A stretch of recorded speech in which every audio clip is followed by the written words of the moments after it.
Écoutez, je pense qu'on va déjà honorer tous ceux qui sont là à l'heure, donc on va commencer. Je vous propose qu'on parle du marketing touristique de shopping aujourd'hui. Donc je suis Bernadette Dortu, je dirige Maxity, qui est une agence de communication et marketing touristique de shopping. L'agence a été créée en 2004 et nous sommes à l'origine la régie des bus Open Tour. Et nous avons des dignes de représentants de la société Open Tour dans la salle. Et puis, il y a quelques années, nous avons commencé à développer une offre de communication vers les touristes étrangers qui viennent à Paris, et en l'occurrence en provenance de Chine, du Japon, de Russie, des États-Unis et du Brésil. Par ailleurs, je dirige une agence de communication qui est spécialisée qui est une agence de design et de communication plurimédia que j'ai créée en 1990. Donc, de quoi allons-nous parler aujourd'hui? Aujourd'hui, nous allons quasiment pas parler de Maxity, nous allons parler de marketing touristique de shopping avec notre analyse à nous et le regard que nous portons aujourd'hui sur le marketing touristique de shopping depuis les quelques années où nous avons commencé à développer cette discipline, je dirais, et puis cette activité professionnelle. Donc, je vous propose le sommaire suivant. D'abord, de quoi est-ce qu'on parle finalement quand on parle de marketing touristique de shopping? Quels sont les enjeux, qui sont notamment évidemment des enjeux économiques? Où en est le marketing touristique de shopping en France aujourd'hui? Et là, c'est pareil, ce n'est pas une donnée académique, c'est finalement le fruit de notre expérience et de notre remontée terrain. Quels sont les secteurs d'activité concernés? C'est-à-dire, qui peut penser vendre à des touristes étrangers qui viennent à Paris? Ou en France, en l'occurrence, nous parlerons de Paris particulièrement puisque nous avons concentré notre activité sur Paris. Quels sont les marchés émetteurs les plus pertinents? Quelles sont les motivations d'achat de ces touristes étrangers qui viennent en France ou à Paris? Et puis, la grosse question, c'est, d'accord, on veut vendre aux touristes, mais après tout, comment est-ce qu'on commence et comment est-ce qu'on s'y prend? Ce qui, à notre sens, constitue des facteurs clés de succès.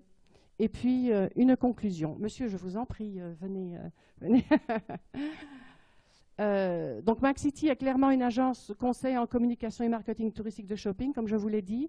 Donc nous accompagnons les marques qui souhaitent développer les ventes aux touristes étrangers qui viennent à Paris. Et nous avons limité notre champ d'action sur ces 5 pays-là parce que tout simplement, si on veut aller sur d'autres pays du monde, c'est tout à fait possible, mais c'est très ambitieux et ça fait énormément de travail. Et nous avons préféré concentrer notre savoir sur 5 pays plutôt que de saupoudrer un peu partout. Donc actuellement, des marques qui nous font confiance, nous avons des marques comme Beaugrenelle, Dior, One Nation, Levi's, Carole de Marquis. Donc vous voyez qu'on est très clairement plus dans les marques que dans des lieux ou des sites touristiques. Alors finalement, de quoi est-ce qu'on parle? Alors si vous me permettez, 2-3 petites pages un petit peu académiques sur la notion du marketing touristique de shopping. Je pense qu'il faut déjà qu'on parte du marketing touristique tout court. Finalement, si on regarde une définition, c'est pris sur l'Internet tout simplement, de l'étudiant.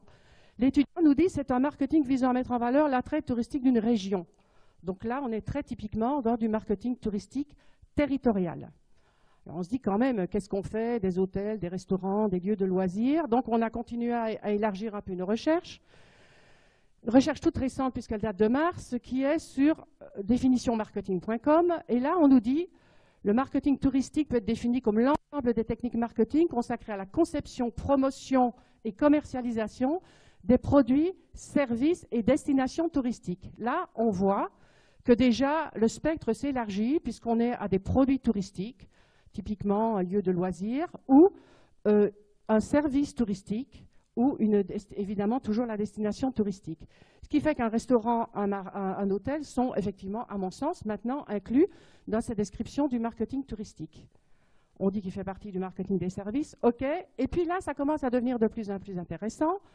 On nous dit l'adaptation de l'offre produit, infrastructure, destination, est parfois limitée, voire impossible. Effectivement, si vous êtes Rocamadour, vous êtes Rocamadour. Vous ne pouvez pas faire évoluer Rocamadour. La tarification, commercialisation peut être basée sur le yield management. Ça, on le sait, effectivement, ça fait partie des grands enjeux, notamment de l'industrie hôtelière. Les facteurs environnementaux peuvent être très importants. Effectivement, quand il y a une crise en Ukraine, les facteurs environnementaux sont importants, ou quand il y a des attentats à Paris, identiquement, la chute touristique est absolument immédiate.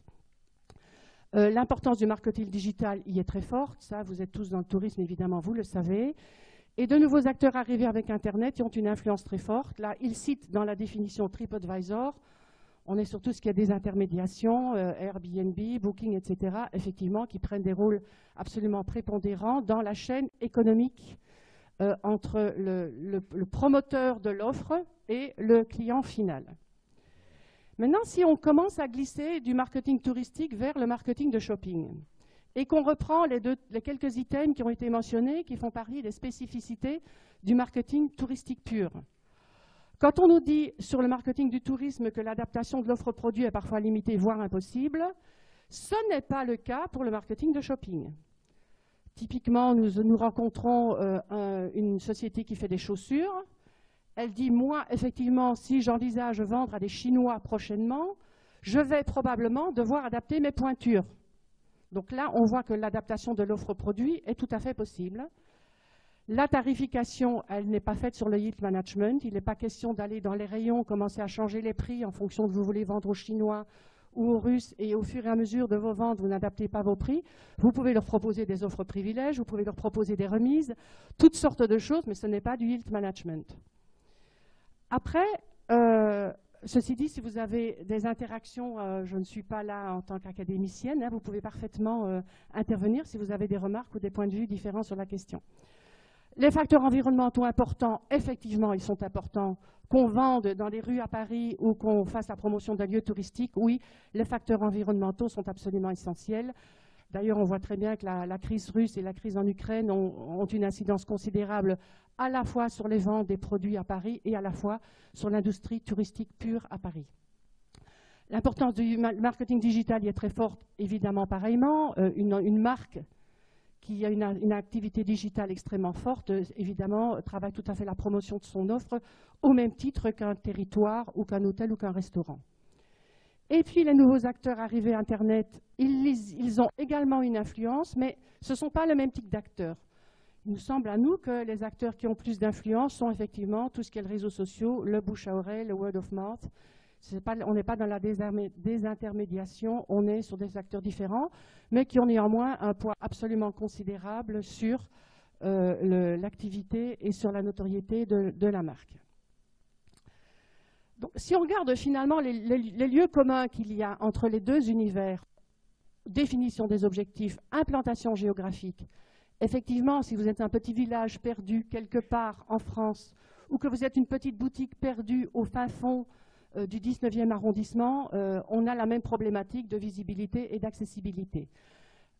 De notoriété aussi, bien entendu. Le secteur d'activité, évidemment, est important. Selon la promotion que vous faites en marketing touristique ou en marketing de shopping, vous allez plus ou moins intéresser le visiteur et le touriste étranger. L'offre produit-service également, notoriété, image de marque, ça coule de source.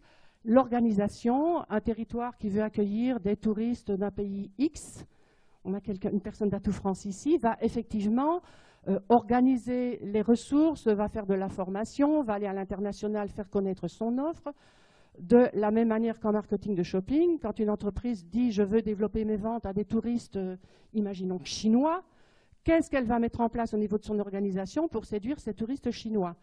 Et ça va concerner probablement, quand je vous parlais des chaussures tout à l'heure, la direction industrielle, ça va être le marketing, ça va être le retail, ça va être la communication. Donc effectivement, il y a toute une organisation à mettre en place quand on veut aller chercher des touristes de tel ou tel pays du monde. Bien sûr, quels moyens financiers va-t-on allouer à la démarche, qu'on soit en marketing touristique ou en marketing de shopping? Un moment, pour mettre tout ça en place, il faut de l'argent, et combien d'argent veut-on y consacrer? Et surtout, combien de temps peut-on attendre pour en attendre les premiers retours? Là où nous voyons, par contre, que le marketing de shopping doit aller chercher du savoir dans le marketing touristique, c'est sur les cultures. Le retour que nous avons aujourd'hui de tous les rendez-vous que nous avons avec des marques nous permet de dire sincèrement que les marques aujourd'hui n'ont pas appréhendé de manière suffisante les cultures différentes, les approches culturelles. Pourquoi un Russe qui a l'air de faire la tête, quand on fait une enquête de satisfaction, malgré tout, il est content. Et ça, c'est Dixit, le directeur de la communication de Val Thorens, qui nous dit ils n'ont jamais l'air contents, mais dans les études de satisfaction, ils sont les plus contents. Donc vous voyez que là, c'est un élément d'approche culturelle qu'il faut absolument faire dans le marketing de shopping, avec les formations qui vont avec le personnel qui devrait connaître un peu les lieux géographiques des principales villes des différents pays, qui devrait connaître un peu l'histoire, qui devrait connaître les motivations d'achat, qui devrait savoir pourquoi il y a des bulles qui sont très courtes, des bulles relationnelles qui sont très courtes sur certaines nationalités et d'autres comme le brésilien qui va vous toucher en parlant. Donc ça quand même, ce sont des choses que le marketing de shopping doit absolument appréhender. Et l'autre point, qui est un point très important, c'est qu'en marketing de tourisme pur, on sait ce que c'est qu'un touriste et on sait quelle est sa dimension émotionnelle qui fait qu'à certains moments, il ne veut pas être dans une rationalité comme peut l'être un consommateur X, mais qu'il est d'abord un touriste, pendant un certain temps un touriste. Et que ça, c'est un élément très important parce que c'est un élément en marketing que le marketing de shopping pur n'a pas non plus suffisamment appréhendé jusque maintenant. Donc il y a des choses à aller chercher qui restent des points d'interrogation pour les marques. Typiquement pareil, ça c'est quand on veut séduire, convaincre, mais quand on veut savoir après coup en quoi un client a été content, pas content, ben, en général il faut faire des enquêtes de satisfaction. Il faut se dire, mais les Russes qui sont venus dans mon point de vente, qu'est-ce qu'ils ont aimé, qu'est-ce qu'ils n'ont pas aimé, quelle bouche à oreille vont-ils faire, qu'est-ce que je peux améliorer, quels produits est-ce qu'ils ont préféré. Ça, sincèrement, de ce que nous avons rencontré jusque-là, ce n'est pas un élément qui est réellement tellement étudié par les marques aujourd'hui. Alors, je ne vous parle pas des marques de luxe, je ne vous parle pas des ténors en la matière, comme les galeries, le Printemps ou la Vallée Village. Je vous parle de la plupart des marques françaises que nous rencontrons maintenant. Si on parle des enjeux économiques, bon, les enjeux économiques, on sait tous qu'on entend bien parler de stagnation économique. Là, j'ai simplement pris un petit encart paru le 24 avril où le comité régional du tourisme Île-de-France nous informe qu'il crée un partenariat avec SNCF.com parce que, disent-ils, il y a une baisse très importante d'1,7 million d'arrivées hôtelières des clientèles françaises entre 2011 et 2014. Les chiffres sont accessibles à tout le monde. Nous sommes allés rechercher les enquêtes, les statistiques du tourisme Paris Région Île-de-France de 2011 et de 2014. Nous avons regardé les chiffres et nous avons divisé l'un par l'autre. Et en tout cas, quand on nous dit 1,7 million, ça veut dire 9%. Donc ça veut dire qu'entre 2011 et 2014, à paramètres sur des sources identiques, donc qui sont les sources du comité régional du tourisme Île-de-France, ça veut dire qu'il y a 9% de touristes français en moins qui viennent visiter Paris-Île-de-France. Ils nous disent également qu'il y a, c'est joliment dit, un dynamisme relatif des marchés européens. Ça veut dire une espèce d'un, traduit autrement, ça veut dire une atonie des marchés européens. Donc là, on voit que les touristes français voyagent moins.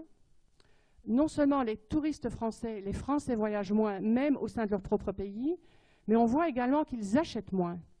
Donc, le consommateur français, par exemple, sur du prêt-à-porter, en 6 ans, il y a eu moins 12%. Sur même des produits de beauté, il y a eu moins 9% en 2012 et moins 1,5% en 2013. Donc là, on se retrouve avec non seulement du tourisme qui diminue, mais de la consommation qui diminue. Donc quand on est une marque française et qu'on se retrouve qu'avec ses propres locaux qui viennent moins se promener et qui viennent moins acheter, on se dit quand même qu'il y a des leviers de croissance à aller chercher ailleurs. Et ces leviers de croissance, très clairement, ils sont là. Alors là, on a mixé deux chiffres très différents. On a mixé des éléments de Global Blue et on a mixé des éléments d'arrivée par avion à Paris par an, par nationalité, et nous sommes restés sur les 5 nationalités que nous travaillons. Ça ne veut pas dire qu'il y a 1 703 000 Américains qui dépensent 1 190 € par magasin et par jour. Ça veut dire qu'il y en a eu 1 703 000 qui sont venus à Paris en 2014 et que de ceux-là, il y en a qui ont fait des achats en détaxe et que ceux qui ont fait des achats en détaxe ont dépensé par panier moyen en détaxe par magasin et par jour 1 190 €. Donc on voit là, au niveau des quantités, entre Russes, Chine, Japon, Brésil, globalement, les arrivées sont un peu dans un mouchoir de poche, puisqu'on est à peu plus de 400 000 arrivées internationales. les États-Unis, 1,7 million. On est sur Paris, région Île-de-France. On n'est pas France. Donc, effectivement, au niveau France, on nous parle d'1,4 million Chinois. Ce sont des statistiques nationales. Nous, ce qu'on voit là, des chiffres qu'on voit là, c'est 441 000. Donc, on n'est quand même pas non plus dans les mêmes quantités. Vous voyez le Japon, le Brésil, la Russie, la Chine. Et donc, on voit là, effectivement, si on regarde d'autres éléments, comme 40% du chiffre d'affaires des grands magasins générés par les touristes étrangers. Je pense d'ailleurs qu'aux galeries, c'est beaucoup plus que ça, n'est-ce pas? On nous annonce que le gouvernement français veut arriver à 100 millions de touristes d'ici 2020, ce qui nous indique, et ça Laurent Fabius en parle beaucoup, qu'il y a une volonté politique de promouvoir le tourisme en France et que enfin le tourisme est considéré comme ayant un poids économique certain dans le PIB, et merci M. Fabius sur ce point-là quand même. Notamment, par exemple, ça prend une dimension pragmatique quand on nous facilite les visas des touristes chinois pour venir à Paris en 48 heures, ce qui a augmenté fortement le nombre de touristes chinois. On voit qu'il y a toujours ces fameux 1,7 million de touristes américains à Paris et presque 50 millions de touristes étrangers accueillis en France chaque année. Donc on a des chiffres qui donnent le tournis quand on voit la sinistrose du marché français en général. Donc ça, l'enjeu économique, très clairement, il y a une transversalité qui s'opère, les ressources du monde sont redistribuées, ce qu'on ne peut plus avoir comme argent en France, il est ailleurs. Donc nous disons, puisqu'il est ailleurs, allons le chercher dans cet ailleurs qui vient à nous, finalement, tous les jours et tous les ans. Marketing touristique de shopping en France, où est-ce qu'il en est aujourd'hui? Alors là, on a plusieurs configurations. On a effectivement les leaders historiques incontestés. On dit bien historique, puisque certaines de ces enseignes ont quand même plus de 100 ans. On va avoir des Galeries Lafayette, le Printemps, la Vallée Village. La Vallée Village, 170 nationalités accueillies l'année dernière. 6,5 millions, c'était de visiteurs étrangers ou de visiteurs dans l'absolu? C'est 6.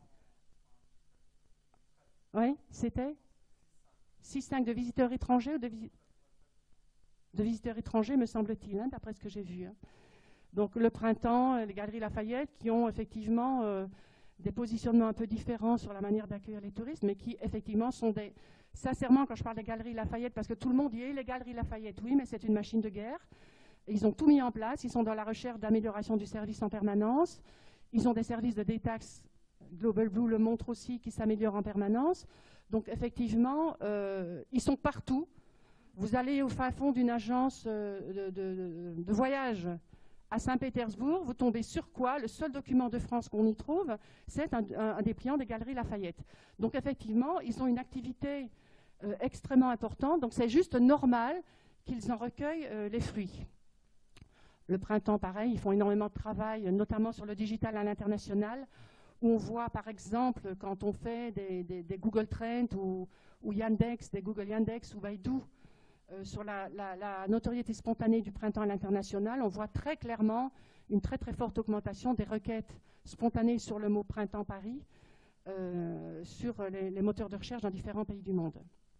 Et puis la Vallée Village qui effectivement met également beaucoup de choses en place pour aller chercher les touristes du bout du monde. Ensuite, nous avons les marques de luxe internationales. Alors, les marques de luxe internationales, elles vendent, puisqu'elles vendent des produits de luxe, donc elles vendent la plupart du temps des produits qui sont au-delà de 175 €. Elles vendent quasiment tout en détaxe aux touristes de ces pays d'outre-mer en tout cas. Elles communiquent globally, c'est-à-dire que vous allez dans un avion, vous prenez n'importe quel in-flight, vous allez retrouver du Rolex, du Louis Vuitton, du Gucci, et puis toutes ces marques prestigieuses. Et elles sont partout. Donc là, on est sur New York, Sao Paulo et Shanghai.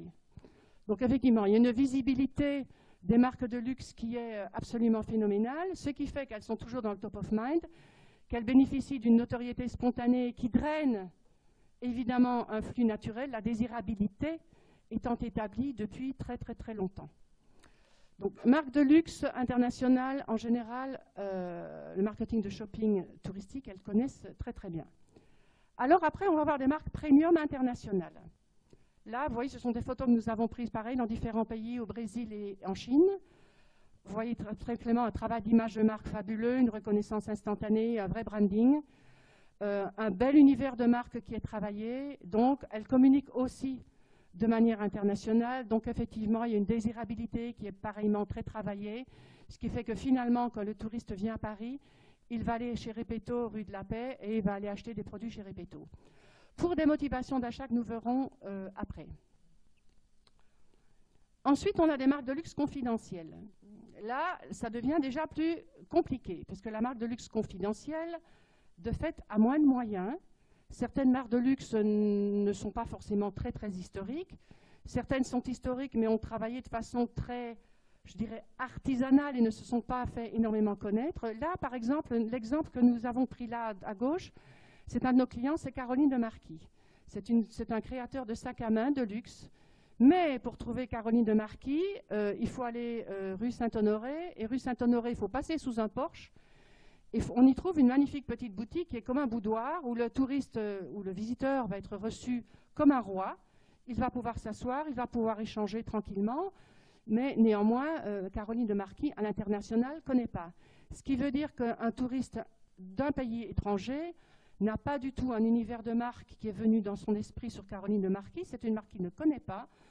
Et comme il ne la connaît pas, il ne va pas penser venir la chercher quand il est à Paris.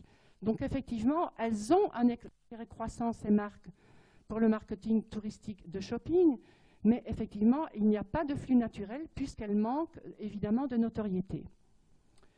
Et là, nous pensons qu'il y a beaucoup potentiellement de petites pépites, ce que nous appelons les petites pépites françaises, qui ont un beau storytelling, qui ont un très très beau savoir-faire, qui auront de plus en plus de mal à vendre à des Français, le pouvoir d'achat en France diminuant, et qui ont effectivement ils vont trouver dans ces marchés internationaux des marchés tout à fait naturels, si tant est qu'elles fassent effectivement le travail de communication.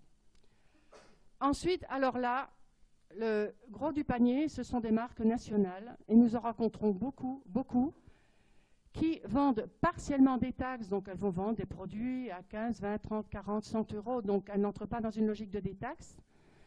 Si les paiements sont faits même avec des cartes de crédit, ça ne leur permet pas de retrouver les origines des différentes nationalités, donc elles n'ont pas de statistiques des ventes aux touristes étrangers. Elles savent qu'elles vendent empiriquement. Oui, on vend beaucoup à des Brésiliens, mais quoi? Ah, on ne sait pas. Ah si, on vend beaucoup de tel ou tel produit, mais il n'y a aucune donnée objective sur les marchés internationaux. La plupart ne communiquent pas du tout à l'international, même si paraît, elles commencent à s'y intéresser. Il n'y a pas de flux naturel, toujours par manque de notoriété. Très peu ont une vraie stratégie de développement de ces marchés. Et les organisations ne sont pas prêtes. Quand je dis les organisations ne sont pas prêtes, quand je vous ai pris l'exemple à plusieurs reprises de la direction industrielle qui va devoir adapter les produits, les directions ne sont pas prêtes. Quand on nous dit, voyez l'assistant de la directrice retail pour voir comment on va augmenter les ventes aux Chinois dans tel magasin, et on va y mettre 5 000 €, et puis on va voir on va essayer pendant 3 mois. Typiquement, on voit bien qu'il y a une méconnaissance des marchés et que c'est juste impossible, et ce sont des histoires vécues, donc c'est juste totalement impossible de développer les ventes à des touristes étrangers de cette manière-là. On ne peut pas faire du one-shot ponctuel de cette manière. Donc là, effectivement, les organisations ne sont pas prêtes et elles visent des ROI à court terme avec des opérations ponctuelles et puis elles n'ont pas de ligne budgétaire. Et là, j'arrête pas de dire en interne, pas de budget, pas de projet, pas de stratégie, donc c'est quasiment même pas la peine d'y aller parce qu'on va l'un et l'autre perdre son temps tant que les organisations ne sont pas prêtes. Ou on y va pour faire de l'évangélisation, mais en tout cas, à plus long terme pour nous, mais en tout cas pas pour mettre en place des opérations de développement des marchés étrangers. Maintenant, ça, c'est notre point de vue. Alors, si on regarde un petit peu des éléments très objectifs, je suis allée tout simplement sur Google. Et sur Google, quand on saisit des éléments comme marketing de territoire, marketing touristique de shopping ou marketing de shopping, voilà les résultats qu'on a. Si on saisit Welcome City Lab, on a plus de 70 millions de résultats. Donc, on voit quand même là que le marketing touristique, le marketing de shopping, finalement est un non-sujet. Et pire que ça, si on va dans les Google AdWords pour regarder finalement combien de saisies il y a sur tel ou tel terme par mois, on voit que marketing touristique de shopping, c'est tellement insignifiant que ça ne sort même pas dans les statistiques Google AdWords. Si on regarde marketing touristique 140 par mois, marketing de shopping 10 par mois. Donc on voit bien finalement que de manière, je dirais, très populaire, il n'y a pas beaucoup de saisie, ce n'est pas encore un sujet prégnant aujourd'hui que le marketing touristique de shopping. Donc il y a beaucoup à faire et nous nous posons quand même la question sur la prime au premier entrant. Quel sera effectivement le bénéfice des premières marques, notamment de marques nationales premium, qui vont entrer dans la démarche? Quel bénéfice tireront-elles de cette espèce d'audace qu'elles prendront à aider les premiers sur des marchés internationaux et à se faire connaître et à faire parler d'elles et à créer un univers de marque complètement, avec une vraie stratégie de marque, créer l'univers de marque, créer la désirabilité de façon à évidemment promouvoir le trafic dans les points de vente à Paris, le point de vente à Paris. Les secteurs d'activité concernés, là vous devez le savoir, hein, on est très clairement sur joaillerie, horlogerie. Horlogerie parce que certaines marques suisses, qui ne sont pas là pour le coup des marques françaises, ont très bien saisi l'enjeu économique et sont venus s'installer dans des endroits stratégiques de Paris. On va parler des marques de coupe Swatch par exemple, là Jaeger-LeCoultre qui est place Vendôme ou Jacques Hédro qui est rue de la Paix. Donc effectivement des emplacements très importants. La joaillerie, effectivement, quand on a du Cartier, avec des marques superbement historiques comme Cartier, effectivement, on a un univers de rêve et de prestige qui est installé et créé depuis très très longtemps.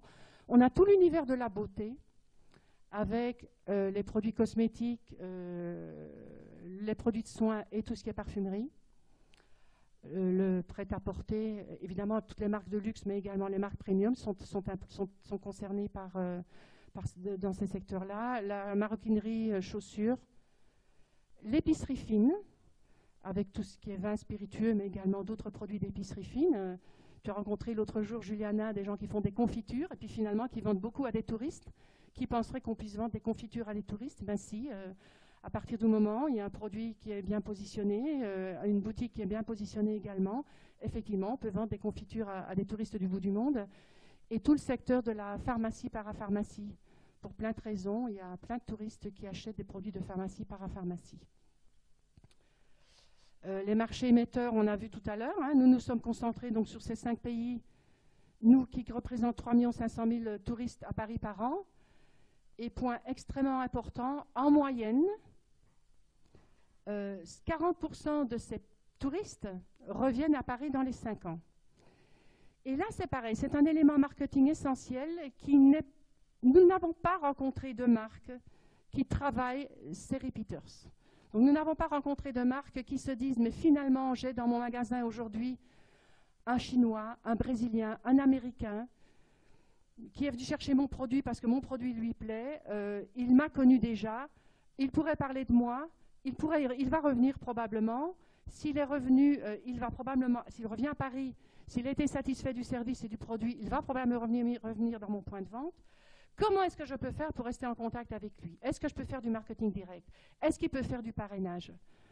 Nous n'avons pas rencontré ça aujourd'hui, tout simplement parce que les organisations ne sont pas prêtes et n'ont pas mis en place des bases de données internationales qui leur permettent de faire effectivement de la communication internationale.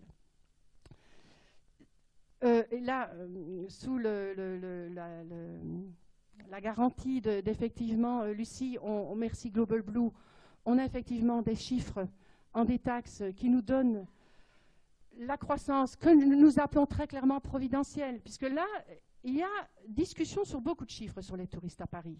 Entre les chiffres de Paris Info, de Comité régional, d'Atout France, on a parfois un peu du mal à s'y retrouver sur combien de touristes finalement viennent réellement à Paris par an. À notre sens, il y a bien un chiffre qui est bien fiable, c'est le chiffre des détaxeurs. Parce que les détaxeurs, c'est quand même une espèce de comptabilité nationale, ils doivent des comptes à l'État et finalement leurs chiffres sont assez fiables.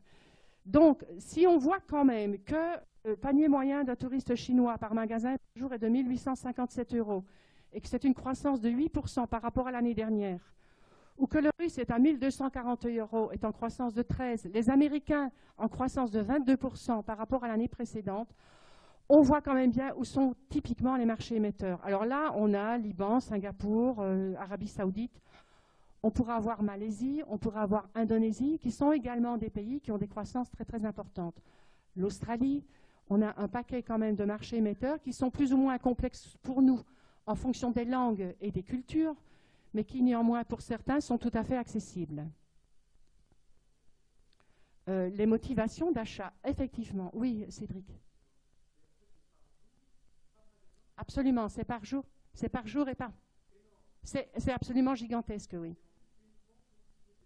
C'est uniquement les produits en détaxe, oui, absolument. C'est bien ce que nous avons dit au début. On sait par exemple que les Américains ne détaxent pas tous. On sait qu'un certain nombre d'Américains soit ne lancent pas du tout la procédure de détaxe, soit la font, mais ne détaxent pas au bureau de détaxe. Donc, oui, c'est par magasin et par jour. Donc, un Chinois qui va aller dans 2 magasins par jour va dépenser en moyenne 2 fois 1 857 €. En moyenne, ça veut dire que ça dépend aussi de la valeur de ton produit. Si tu as un produit, effectivement, si tu vends un sac à main Hermès, tu vas être à plus de 6 000 € probablement, enfin dans des chiffres très importants. Si tu es chez Vuitton, tu vas être à 1 000, 1 500 €, voire plus, hein, effectivement. Oui, c'est la moyenne par magasin et par jour. Sachant qu'effectivement, nous avons également, toujours merci Global Blue, des statistiques par quartier de Paris. Donc, si tu les vois, évidemment, dans le quartier autour de Vendôme, rue de la Paix, là, on est sur des paniers moyens qui sont beaucoup plus importants. Puis, quand tu vas aller vers Montparnasse, rue de Rennes, tu as des paniers moyens moins importants parce que les boutiques ne sont pas aussi prestigieuses.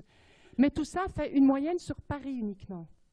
Donc, effectivement, sur l'ensemble des commerces et des marques parisiennes, ça, ce sont les moyennes. Et là, franchement, je pense que ce sont les chiffres qu'on peut dire, ceux-là sont vraiment des chiffres fiables. Et en plus, tous les touristes ne détaxent pas, même s'ils ont acheté des produits à plus de 175 €. Selon les nationalités, ils ont une connaissance de la détaxe qui est plus ou moins forte, ils ont un intérêt prix qui est plus ou moins fort, donc, et ils vont plus ou moins passer le temps qu'il faut pour détaxer. Oui ?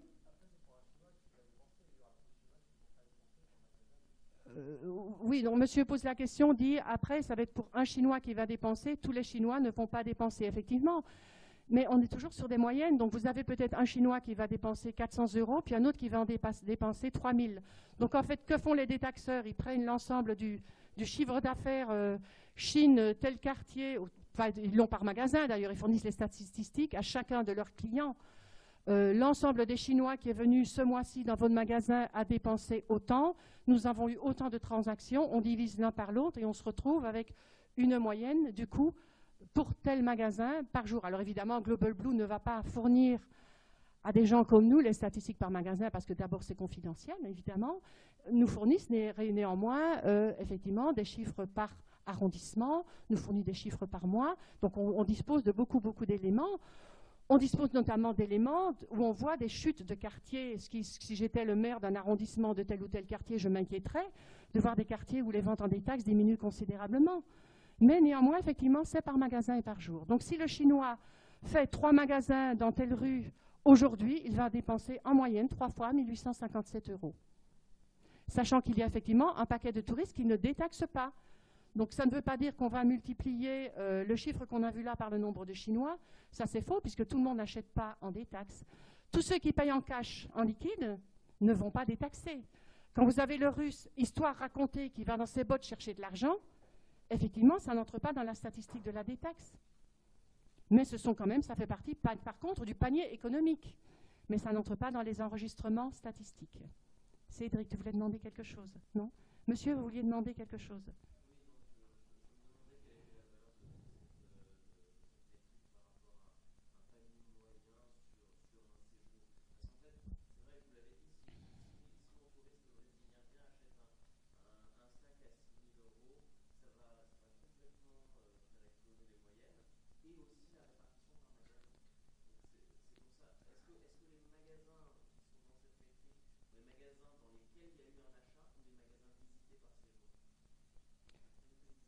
Je ne comprends pas votre question. Est-ce que vous dites, est-ce que le rapport par rapport aux dépenses moyennes, on les a?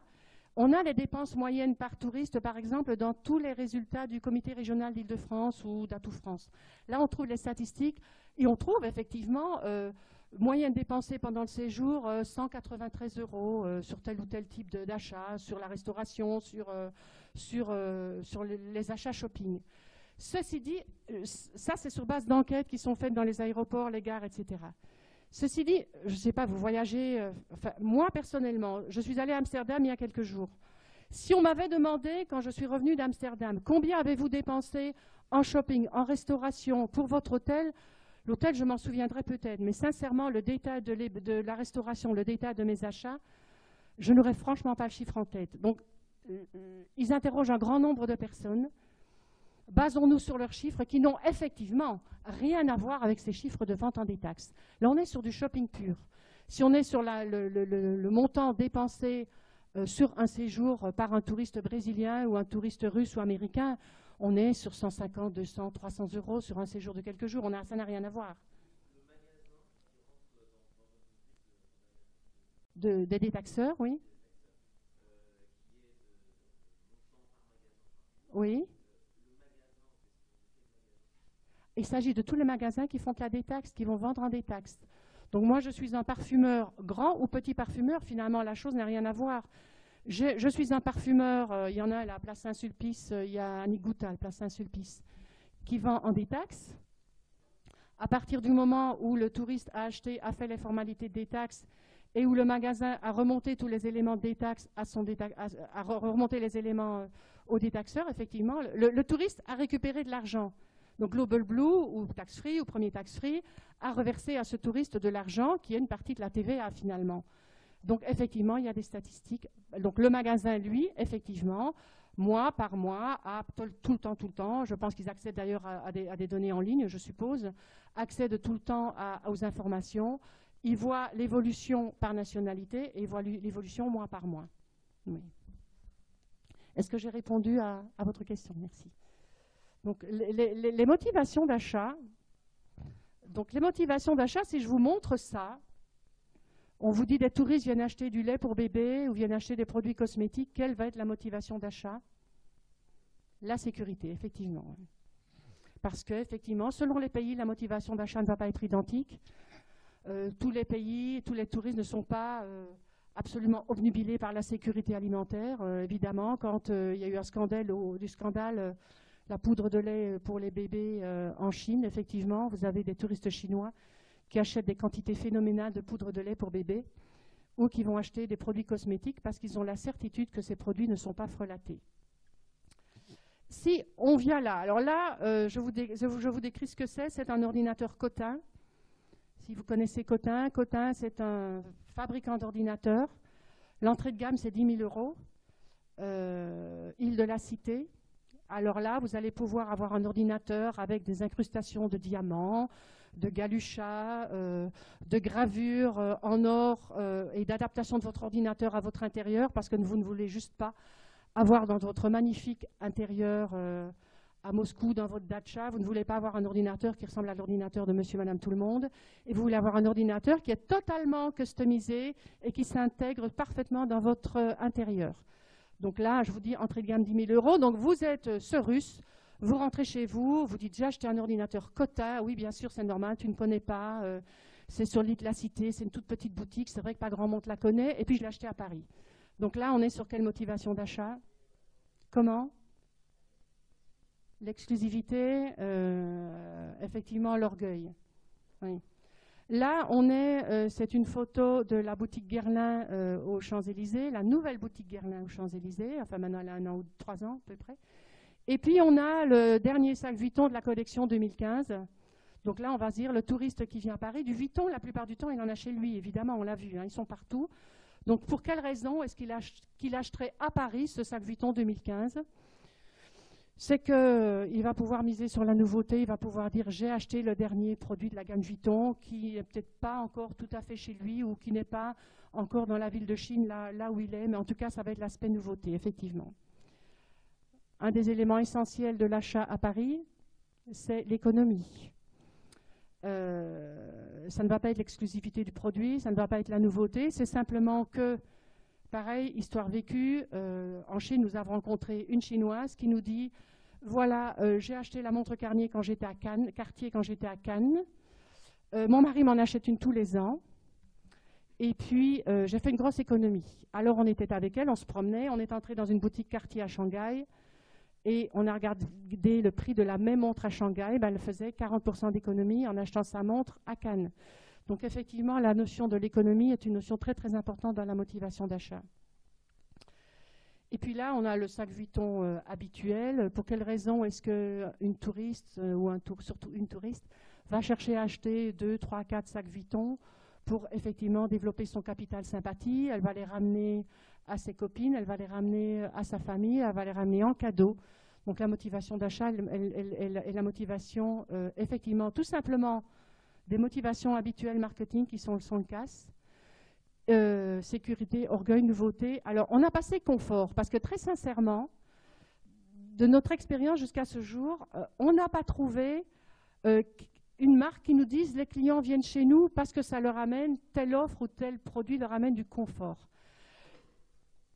On pourrait se dire qu'une marque va offrir un confort aux touristes, va dire on va vous livrer vos achats dans votre hôtel.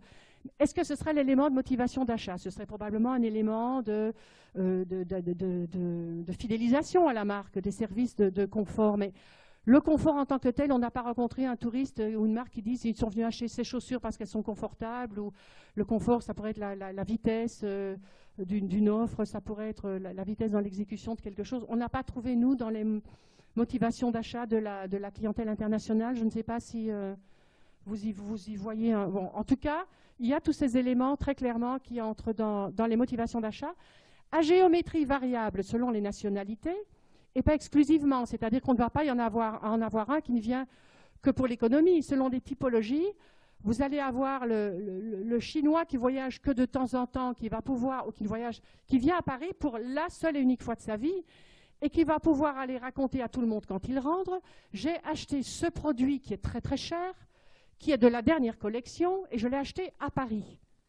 Donc là, effectivement, on va avoir une mixité de facteurs.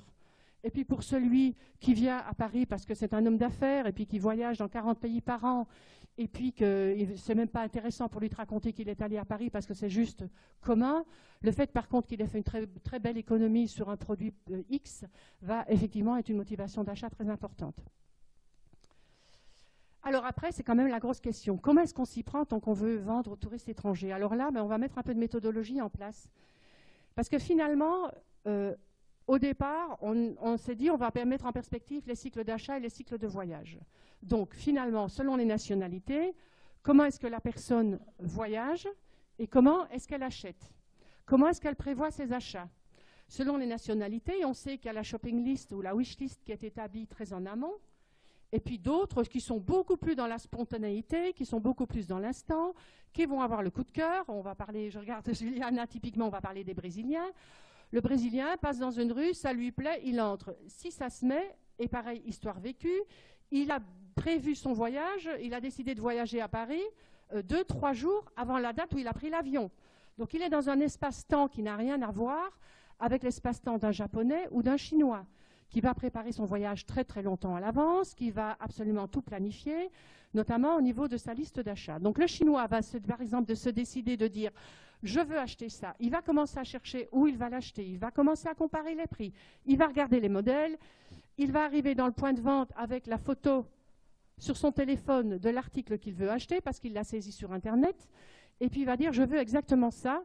Et puis derrière, il va en parler autour de lui parce qu'il a fait une expérience plaisante, parce qu'on l'a bien reçu dans le point de vente, et puis parce que ça va soigner sa face, et il va être très très content de pouvoir dire j'ai acheté tel et tel produit et quand j'étais à Paris. Donc il va parler, évidemment, la plupart du temps, maintenant, effectivement, majoritairement, sur les réseaux sociaux. Et le cycle de voyage, pareil, selon les nationalités, on va planifier plus ou moins à l'avance. Donc on va regarder, selon le cycle d'achat et selon le cycle de consommation, selon le cycle de voyage et selon le cycle d'achat, on va mettre en perspective pour voir comment impacter au mieux et de la meilleure manière qui soit. Et là, on va aller chercher soit du média pur, soit effectivement des dispositifs qui ne sont pas forcément des dispositifs des médias traditionnels, qui vont être une organisation d'une soirée avec des KOL, qui vont être des dispositifs qu'on va aller chercher dans des boîtes à outils que nous constituons tout le temps, pays par pays, et qui vont être pour le coup, effectivement, la plupart du temps, des dispositifs innovants, qui sont tout à fait ad hoc, qui n'ont, pour la plupart du temps, pas été expérimentés avant, puisque, je vous le rappelle, nous sommes dans une discipline nouvelle. Et donc, quand on a en face de nous une marque qui n'attend que de la sécurité et qui n'attend que du retour sur investissement et qui nous dit « mais ça, pour qui l'avez-vous fait avant ?» La plupart du temps, ça, précisément, nous ne l'avons pas fait avant, puisque nous innovons nous-mêmes tout le temps, tout le temps. Nous sommes simplement dans une démarche, finalement, qui est une démarche stratégique, une démarche de communication. La seule différence étant que nous communiquons vers des touristes étrangers qui sont également des clients consommateurs. Ceci dit, nous nous sommes rendus compte que ça ne suffisait pas. Ça ne suffisait pas parce que de rendez-vous en rendez-vous, nous nous sommes rendus compte effectivement qu'il y avait une méconnaissance des marchés touristiques.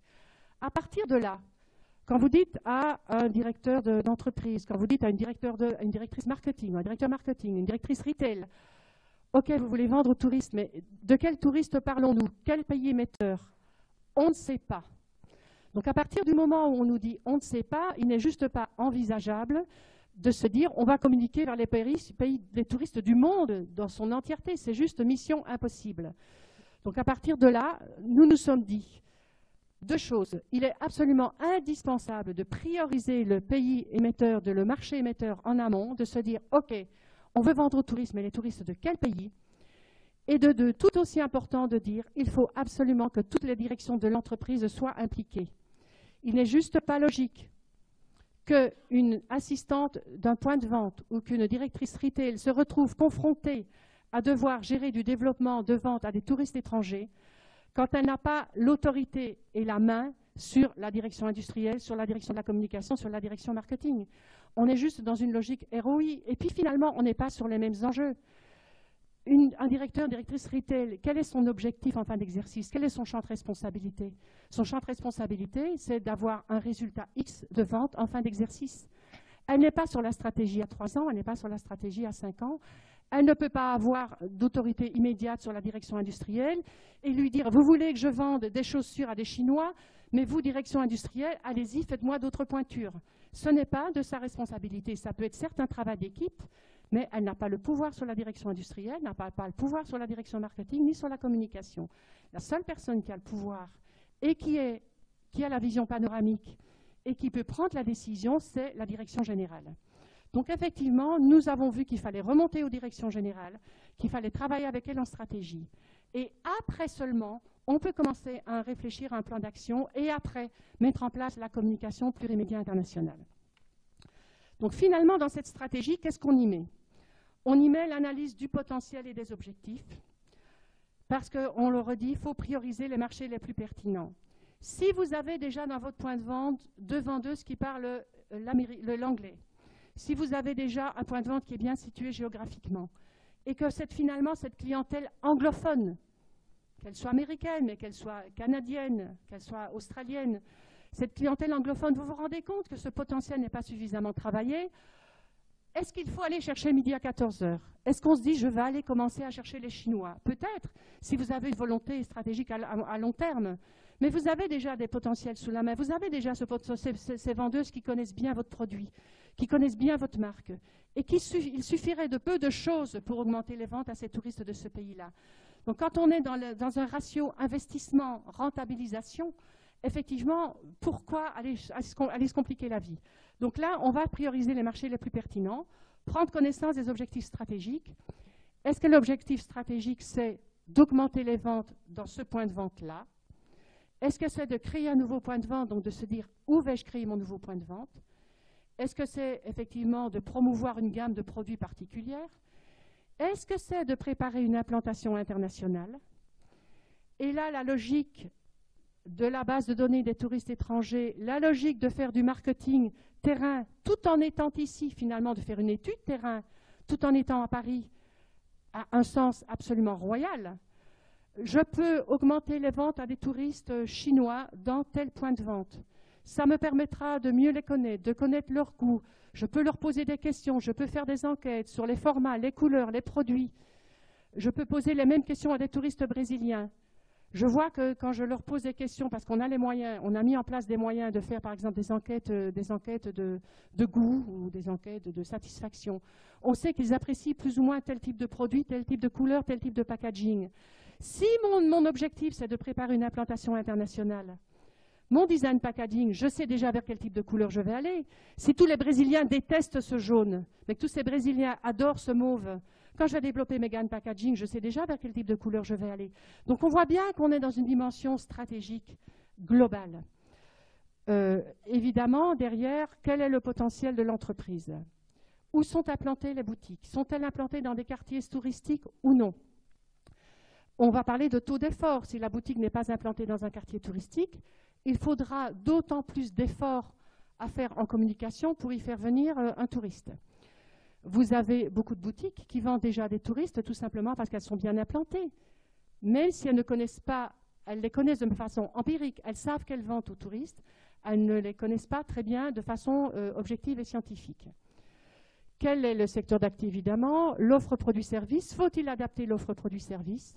On revient à la chaussure de tout à l'heure, on revient à des tailles si on est dans le prêt-à-porter, à des tailles si on est dans la lingerie évidemment, on revient à peut-être des conditionnements, on revient à des services particuliers. Est-ce qu'il faut faire de la livraison des produits dans les hôtels? Que faut-on faire pour faciliter la détaxe? Que peut-on faire pour accueillir? Que peut-on faire pour améliorer la signalétique? Que peut-on faire pour améliorer la connaissance du produit? Vous avez certains produits cosmétiques, typiquement, les Chinoises disent « mais moi je ne sais même pas comment utiliser ce produit ». Si on pouvait nous expliquer comment on utilise le produit, effectivement, probablement, on l'achèterait davantage. Évidemment, un travail sur le positionnement. Est-ce que mon produit est bien positionné par rapport aux clientèles que je vise? Là, typiquement, régulièrement, on rencontre des marques qui nous disent « moi, je ne veux que les Chinois CSP++. » Or, elles vendent un produit qui est à 100-150 €. Ce qui est une méconnaissance absolue dans le positionnement. Parce que le positionnement du produit pour un Chinois n'est pas du tout la même chose que le positionnement d'un produit pour un Français. Et ce n'est pas parce que le Chinois n'est pas dans les CSP++, qu'il ne va pas acheter ce produit à 150 €. Nous avions ici, il y a quelques semaines, 2-3 semaines, la projection d'un film sur les touristes chinois qui avaient voyagé, vous y étiez madame, qui avaient voyagé en groupe. C'était tout à fait intéressant. On voyait, une journaliste a donc accompagné un groupe de Chinois pendant 10-12 jours dans un voyage de 6 pays d'Europe. Oui, Gilles Coulon, oui, absolument. Vous y étiez, monsieur, également. Vous en avez entendu parler. Et c'était tout à fait intéressant. Elle racontait, ce groupe était parfaitement éclectique. Il y avait une famille avec un enfant, il y avait des retraités, fonctionnaires retraités, il y avait un jeune couple en voyage de noces. Et parmi tout ce groupe, une personne a acheté des produits, des montres en l'occurrence, pour 40 000 €. Donc effectivement, on est dans un delta marketing qui est juste absolument gigantesque avec ce qu'on connaît dans le delta, dans le marketing franco-français. La notion évidemment d'image de marque, est-ce que la marque est connue à l'international ou pas? Un élément essentiel dans la démarche. Si la marque n'est pas connue, s'il n'y a pas de notoriété, il faut effectivement créer un univers de marque. On est juste dans du branding pur. Donc on en est dans un travail de communication en amont qui doit être très très important. Quelle est l'organisation? J'en ai parlé à plusieurs reprises. Est-ce qu'il y a une transversalité? Est-ce que toutes les directions sont impliquées dans l'entreprise? Et quels sont les moyens financiers? Ce qui veut dire que combien d'argent peut-on investir et combien de temps peut-on attendre pour en recueillir les premiers fruits?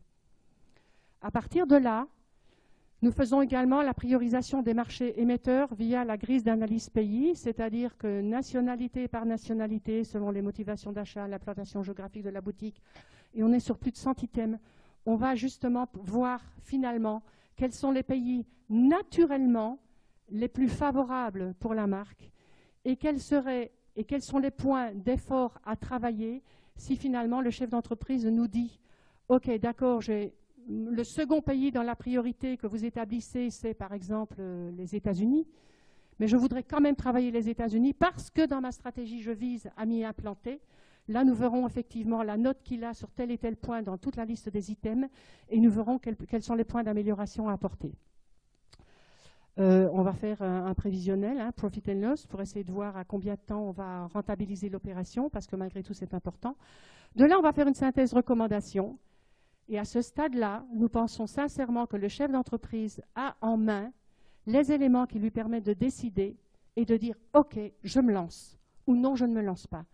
Le processus décisionnel doit être nourri d'informations et là, il peut décider enfin de dire « Je me lance, je sais pourquoi je me lance, je sais combien de temps je vais devoir attendre pour rentabiliser mon opération, je sais sur quel pays et pourquoi, et je sais surtout ce que je vais devoir mettre en œuvre dans mon entreprise, dans son ensemble, de manière transverse.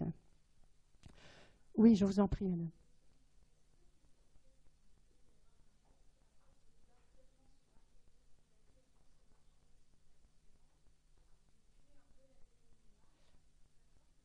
Alors, madame pose la question de dire, à force de vouloir s'adapter à tous ces marchés internationaux, est-ce qu'on pourrait tuer l'ADN d'une marque ou pas? Absolument.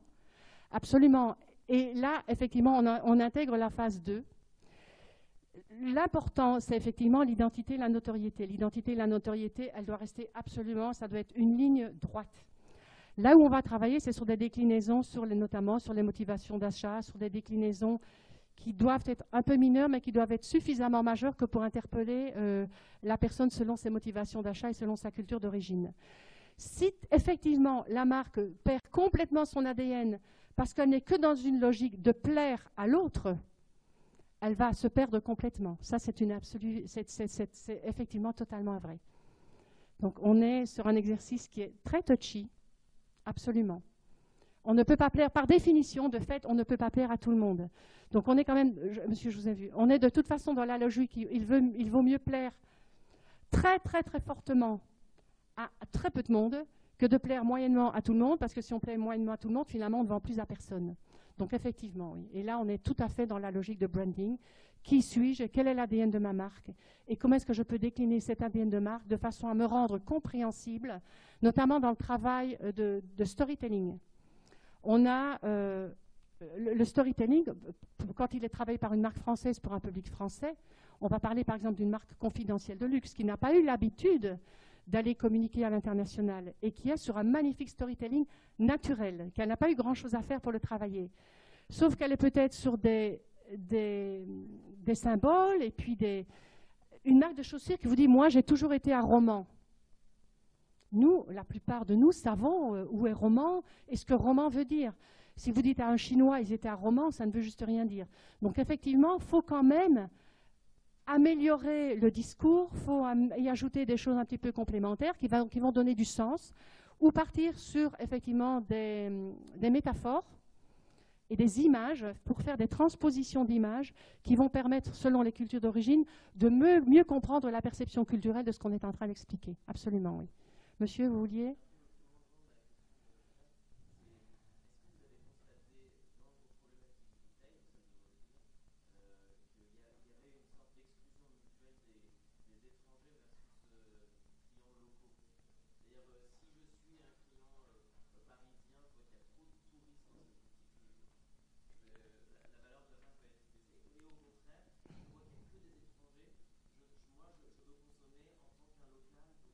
C'est un vrai sujet également, parce que dans les éléments de la stratégie, il faut réfléchir à l'équilibre.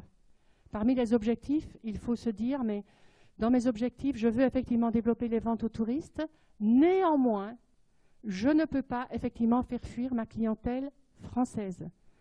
Ou alors vous vous dites, je paye un maxi pour mes loyers, je m'installe sur les Champs-Élysées, je ne ferai pas mon chiffre d'affaires avec la clientèle française, parce que ma clientèle française, je la sers déjà ailleurs, boulevard Saint-Germain, ou voilà. Et alors là, je vais travailler effectivement dans ma communication. Je vais travailler certes ma marque, mais dans les éléments de ma marque, je vais faire venir la clientèle dans tel point de vente, parce que c'est là que je vais mettre tout en place pour la servir. Oui, notamment si elle a une très forte notoriété, la notion de la notoriété de l'univers de marque étant déjà acquis, ce n'est plus un travail qu'il faut faire. Il faut juste lui faciliter l'achat et le lieu d'achat. Si vous avez une marque qui n'est pas connue du tout, vous avez tout un travail d'univers de marque à faire. Et dans ce cas-là, participer à la quête, c'est-à-dire ce produit est nouveau, ce produit n'est pas connu en Chine, ce produit il va être connu de happy few, notamment quand on parle maintenant de Chinois très très très fortunés. Qu'est-ce qu'ils souhaitent? Ils souhaitent acheter des produits très confidentiels, magnifiques, mais que tous les autres n'ont pas ou n'ont pas encore. Et celui-là va prendre le temps parce que d'une certaine manière, par des KOL ou par un réseau très exclusif, il a pu connaître cette marque. Il va aller la chercher, je ne vais pas dire globalement là où elle est, mais presque. il fera du déplacement hors de Paris pour aller la chercher si c'est nécessaire. Il ira chez Cotin, rue de la Cité, dans la toute petite boutique, pour aller chercher cet ordinateur et il attendra pour l'avoir. Parce qu'il aura mis 50 000 € dans l'ordinateur ou 100 000 € dans l'ordinateur. Donc là, effectivement, on est dans des logiques qui sont tout à fait de recherche d'équilibre permanent et qui, vous le voyez, une fois de plus, entrent dans une stratégie globale. Vous avez certains grands magasins à Paris comme le Bon Marché, qui très clairement ne communiquent quasiment, voire pas, à l'international, et qui malgré tout a une clientèle touristique très importante, d'individuels, qui ont connu le Bon Marché au fur et à mesure de l'histoire du Bon Marché, par le bouche à oreille, parce que ce sont des classes sociales supérieures, des repeaters qui reviennent régulièrement à Paris, et qui n'ont pas du tout envie de se retrouver effectivement à sortir du Bon Marché et à devoir essayer de sortir parce qu'il y a 3/4 de Chinois qui arrivent. Ça, c'est une réalité. Les stratégies des points de vente n'ont pas été les mêmes et ces logiques qui sont vraies pour les grands magasins sont également vraies, effectivement, pour des marques beaucoup plus petites qui veulent développer les ventes aux touristes. Donc, il y a une recherche d'équilibre très, très importante à avoir. Alors, effectivement, ça pose une autre question. Ça pose la question de se dire, je veux garder un équilibre dans mon point de vente. Je vends déjà X millions d'euros annuels à des Français. Je veux développer les ventes à des touristes étrangers, mais je ne veux pas qu'il y en ait plus par an dans mon point de vente pour garder un équilibre. Mais néanmoins, je sais que pour aller les capter, là, vous avez des gens comme Maxity ou quelques autres qui vont me dire, monsieur, en dessous de 300 000, 400 000, 500 000 €, je ne vais pas pouvoir faire grand-chose pour vous. Ou 50 000, enfin, il faut quand même de l'argent. On va mettre en place des systèmes industriels, on va mettre en place du packaging, de la signalétique, de la formation. Donc quand on va mettre tout ça en place, évidemment, quand on met tout bout à bout, ça fait quand même du budget. Est-ce que je vais mettre tout ça en place pour aller chercher peut-être 10% de mes ventes à des touristes chinois? Si je vise une stratégie très très long terme en me disant, ok, mais tous les ans 10% de touristes chinois, finalement c'est pas mal, parce que je vois que tous mes Français, au fil en aiguille par rapport à mon produit, les Français vont de moins en moins l'acheter, et je vois que d'année en année, il y a une chute du chiffre d'affaires avec les touristes français. Donc ma porte de salut, si un jour je ne veux pas mettre la clé sous la porte, ce sont les touristes étrangers. Donc là, effectivement, il y a un enjeu à long terme, une vraie stratégie d'entreprise. On est là, effectivement, vraiment sur du long terme. Donc ce sont des éléments qui doivent se travailler avec très très grand soin et avec très grand équilibre. Il ne faut pas faire de coups. Je pense qu'il ne faut vraiment pas faire de coups. Quels sont les objectifs? Quelle est la stratégie? Quels sont les enjeux? Et à partir de là, quel est mon espace-temps? Et à partir de là, il faut être... Je prends souvent l'image chez Maxity de, vous savez, le film Les temps modernes, où vous voyez Charlie Chaplin avec la machine avec les roues dentées. Et finalement, ce que nous faisons, c'est tout le temps ça. On actionne une roue. Quelle incidence est-ce que ça a sur le reste de la roue dentée? C'est toujours ça en permanence. Je vais actionner une roue. Il ne faut pas effectivement déséquilibrer l'ensemble, que ce soit au niveau de la satisfaction de mes touristes, de mes clients français, que ce soit au niveau de mon ADN et de mon image de marque et de ma notoriété. C'est pareil, il est juste inimaginable, à mon sens, de partir en communication internationale sur des concepts de com très différents. Est-ce que mon concept, et là, tout est la richesse également de l'agence de com, est-ce que l'agence de com part sur un concept de communication universelle qui peut être décliné selon les cultures? Ou est-ce qu'on va partir sur un concept de com qui parle juste à telle nationalité, mais qui ne veut juste rien dire à une autre? Donc on est quand même, effectivement, sur une capacité à travailler d'un point de vue global, même si on décide de ne travailler que tel ou tel marché.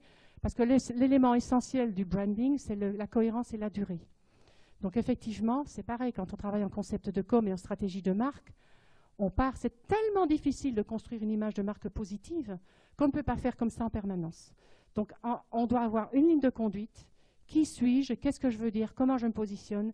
Et à partir de là, effectivement, on ajuste le tir et on le décline selon les nationalités, selon les cultures, selon les saisons, pourquoi pas. Hein, quand on vend un produit en hiver ou quand on vend un produit en été, si on a un produit saisonnier, on va effectivement le décliner. Mais on est sur des déclinaisons qui sont périphériques. On n'est pas sur effectivement des modifications majeures. Donc, est-ce que j'avais terminé sur ce point? Oui, voilà. Donc là, la décision peut être faite. Une fois, là, on en est là, on sait pourquoi, quand, comment, combien. qu'est-ce qu'on fait derrière? Derrière, on va concevoir le plan d'action marketing selon le ou les pays retenus. On va se dire, OK, on veut toucher des Brésiliens, mais on est Caroline de Marquis, on n'a pas énormément de budget.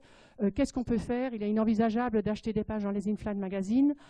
Maxity, qu'est-ce qu'on fait? Maxity va aller dans la boîte à outils. Maxity dit, OK, on va vous organiser un événement avec des KOL dans votre boutique parce que la créatrice va être là, parce que c'est une petite boutique magnifique. On ne va pas en inviter 100, on va en inviter 10, mais chacun d'eux sera reçu de façon particulièrement privilégiée et aura un échange direct avec la créatrice de la marque. Ou on va faire pareil pour la clientèle américaine et on va travailler à New York, ce qu'on est en train de faire pour Caroline de Marquis. Dans quelques jours, il y a un événement avec des KOL dans un loft à New York.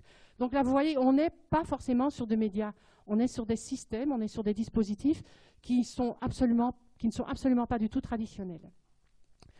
On va effectivement travailler le plan d'action marketing marché par marché en le travaillant sur les quelques années qui viennent. Et puis là, on va effectivement réfléchir au concept, à la stratégie de communication par marché. Et on va, s'il y a déjà un concept qui existe, voir comment le décliner pour ne pas perdre son âme. Si le concept n'est pas fort, n'existe pas, ou elle a été typiquement franco-français, mais on passe une marche et puis il faut partir sur quelque chose d'un peu plus ambitieux, effectivement, on va regarder le concept et la stratégie de communication, là, pour le coup, marché par marché. Et c'est là qu'on va réfléchir à la déclinaison du concept et de la communication selon les motivations principales d'achat, selon les nationalités. La sécurité sanitaire, le prix, l'orgueil, c'est-à-dire le côté ostentatoire, le côté égo, qui est finalement un élément absolument essentiel dans les motivations d'achat. Et puis derrière tout ça, là, on sait à qui on va parler, on sait ce qu'on va dire. Maintenant, on va regarder le comment. On va partir, une fois qu'on a fait tout ce qui est avant, comme je dis souvent, c'est comme un architecte. La maison, elle est quasiment construite, on n'a plus qu'à choisir la couleur des murs. C'est-à-dire qu'on fait la conception des graphiques, on va décliner sur les supports, sur les bannières, sur effectivement des photos pour des posts dans différents blogs ou sites internet. On va faire des achats médias ou pas que. Hein, on va être aussi sur les fameux dispositifs hyper ciblés dont je vous ai parlé, qui sont tout à fait hors médias, qui sont ces fameuses boîtes à outils, qui sont notamment enrichies tout le temps par le réseau relationnel que nous continuons à travailler en permanence sur ces 5 pays.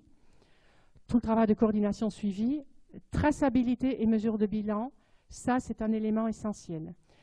Si la marque ne se dote pas des outils de traçabilité, comment gagner en expertise, comment avoir des données objectives pour savoir effectivement quelles sont les progressions, comment on a amélioré les ventes sur telle ou telle nationalité et pourquoi. Dans cette traçabilité, à notre sens également, doit intervenir les fameuses enquêtes que font les territoires, que ne font pas encore les marques. Les touristes chinois sont venus, qu'est-ce qu'ils ont aimé, qu'est-ce qu'ils n'ont pas aimé, qu'est-ce qu'ils ont acheté, pourquoi, qu'est-ce qu'ils ont acheté plutôt à tel moment de l'année plutôt qu'à tel moment de l'année. Cette expertise doit absolument s'améliorer. Et pour la traçabilité, je passe très rapidement, on a mis en place une plateforme de traçabilité qui permet effectivement, dès le début de la communication, on va avoir un touriste, quel que soit le pays du monde, il est impacté par un élément de com, que ce soit une bannière, un lien sur un blog, il clique, il va sur une plateforme qui est évidemment totalement customisée, il va pouvoir accéder à un petit questionnaire, on va lui poser quelques questions. Tout ça, évidemment, c'est à l'image de la marque, évidemment, c'est dans la langue qui va bien. Il pourrait même accéder à une vidéo de la vendeuse, et on ne l'a jamais fait, on le propose depuis 2 ans, on n'est pas arrivé à le vendre, très clairement. Où vous avez la vendeuse qui vous parle brésilien et qui vous dit en brésilien, je vous attends, je vous accueille dans tel magasin, tel endroit. Alors là, on est déjà dans une espèce de personnalisation et de relations humaines qui est juste gigantesque et qu'à notre sens, les marques devraient vraiment travailler. Et puis derrière, la personne va pouvoir télécharger un bon privilège. Quand elle a ce bon privilège, elle va se présenter dans le point de vente, elle va le montrer, elle va être reconnue grâce à une douchette, elle va faire ses achats, on va enregistrer ses achats. On saura donc qui elle est, on a l'espace d'administration, on saura qui elle est, on saura ce qu'elle a acheté, on sait quand elle avait téléchargé l'offre privilège et puis finalement quand elle s'est présentée en point de vente, On saura combien ont téléchargé de l'offre privilège et combien se sont présentés en point de vente. On saura quelle est la vendeuse qui l'a culottesse, comme on dit plus joliment, qui l'a accueilli. Et on saura globalement, on n'aura pas le détail de tous les produits achetés, il faudrait le coupler au système de caisse, c'est tout à fait envisageable. Mais en tout cas, on peut établir le type de produit qu'elle a acheté. Elle a acheté plutôt un produit de soin, elle a acheté plutôt un parfum, on a acheté plutôt des boucles d'oreilles ou plutôt un collier. Et de fil en aiguille, et on aura surtout ces coordonnées, ce qui nous permet de faire du marketing relationnel. Par la suite, si on se décide de faire effectivement ce travail de fidélisation et de continuer à travailler la notoriété auprès de notre clientèle internationale, comme on peut parfaitement envisager d'envoyer cette base de données à la filiale brésilienne, américaine ou chinoise, ce qui sort quasiment entièrement de l'organisation en silo par filiale qu'ont les marques aujourd'hui. Texto, une directrice d'une grosse marque française de produits de beauté et de produits de bien-être, m'a dit clairement, Bernadette, je n'en ai rien à faire. J'en ai rien à faire d'envoyer à mes filiales dans le monde la base de données des touristes étrangers qui sont venus ici. Parce que c'est leur chiffre d'affaires, ça ne m'intéresse pas. Donc on est toujours aujourd'hui dans des logiques nationales. Pourtant, vous avez des structures comme Jingdeli, qui est une structure chinoise qui étudie le marché des consommateurs et notamment des touristes chinois, qui dans un rapport très précis vous dit « Think global » et arrêtez de réfléchir en silo. Jingdeli dit ça aux marques internationales. Elle dit « Réfléchissez global ». Réfléchissez que si un touriste aujourd'hui a vu une pub pour vous à Paris, il n'aura pas forcément acheté à Paris, mais il aura acheté à Dubaï dans son stopover. Et puis il en parlera à son ami qui est à Londres. Donc on est effectivement dans une logique mondiale. Et donc cette fameuse constitution d'une base de données, pour nous c'est une pépite.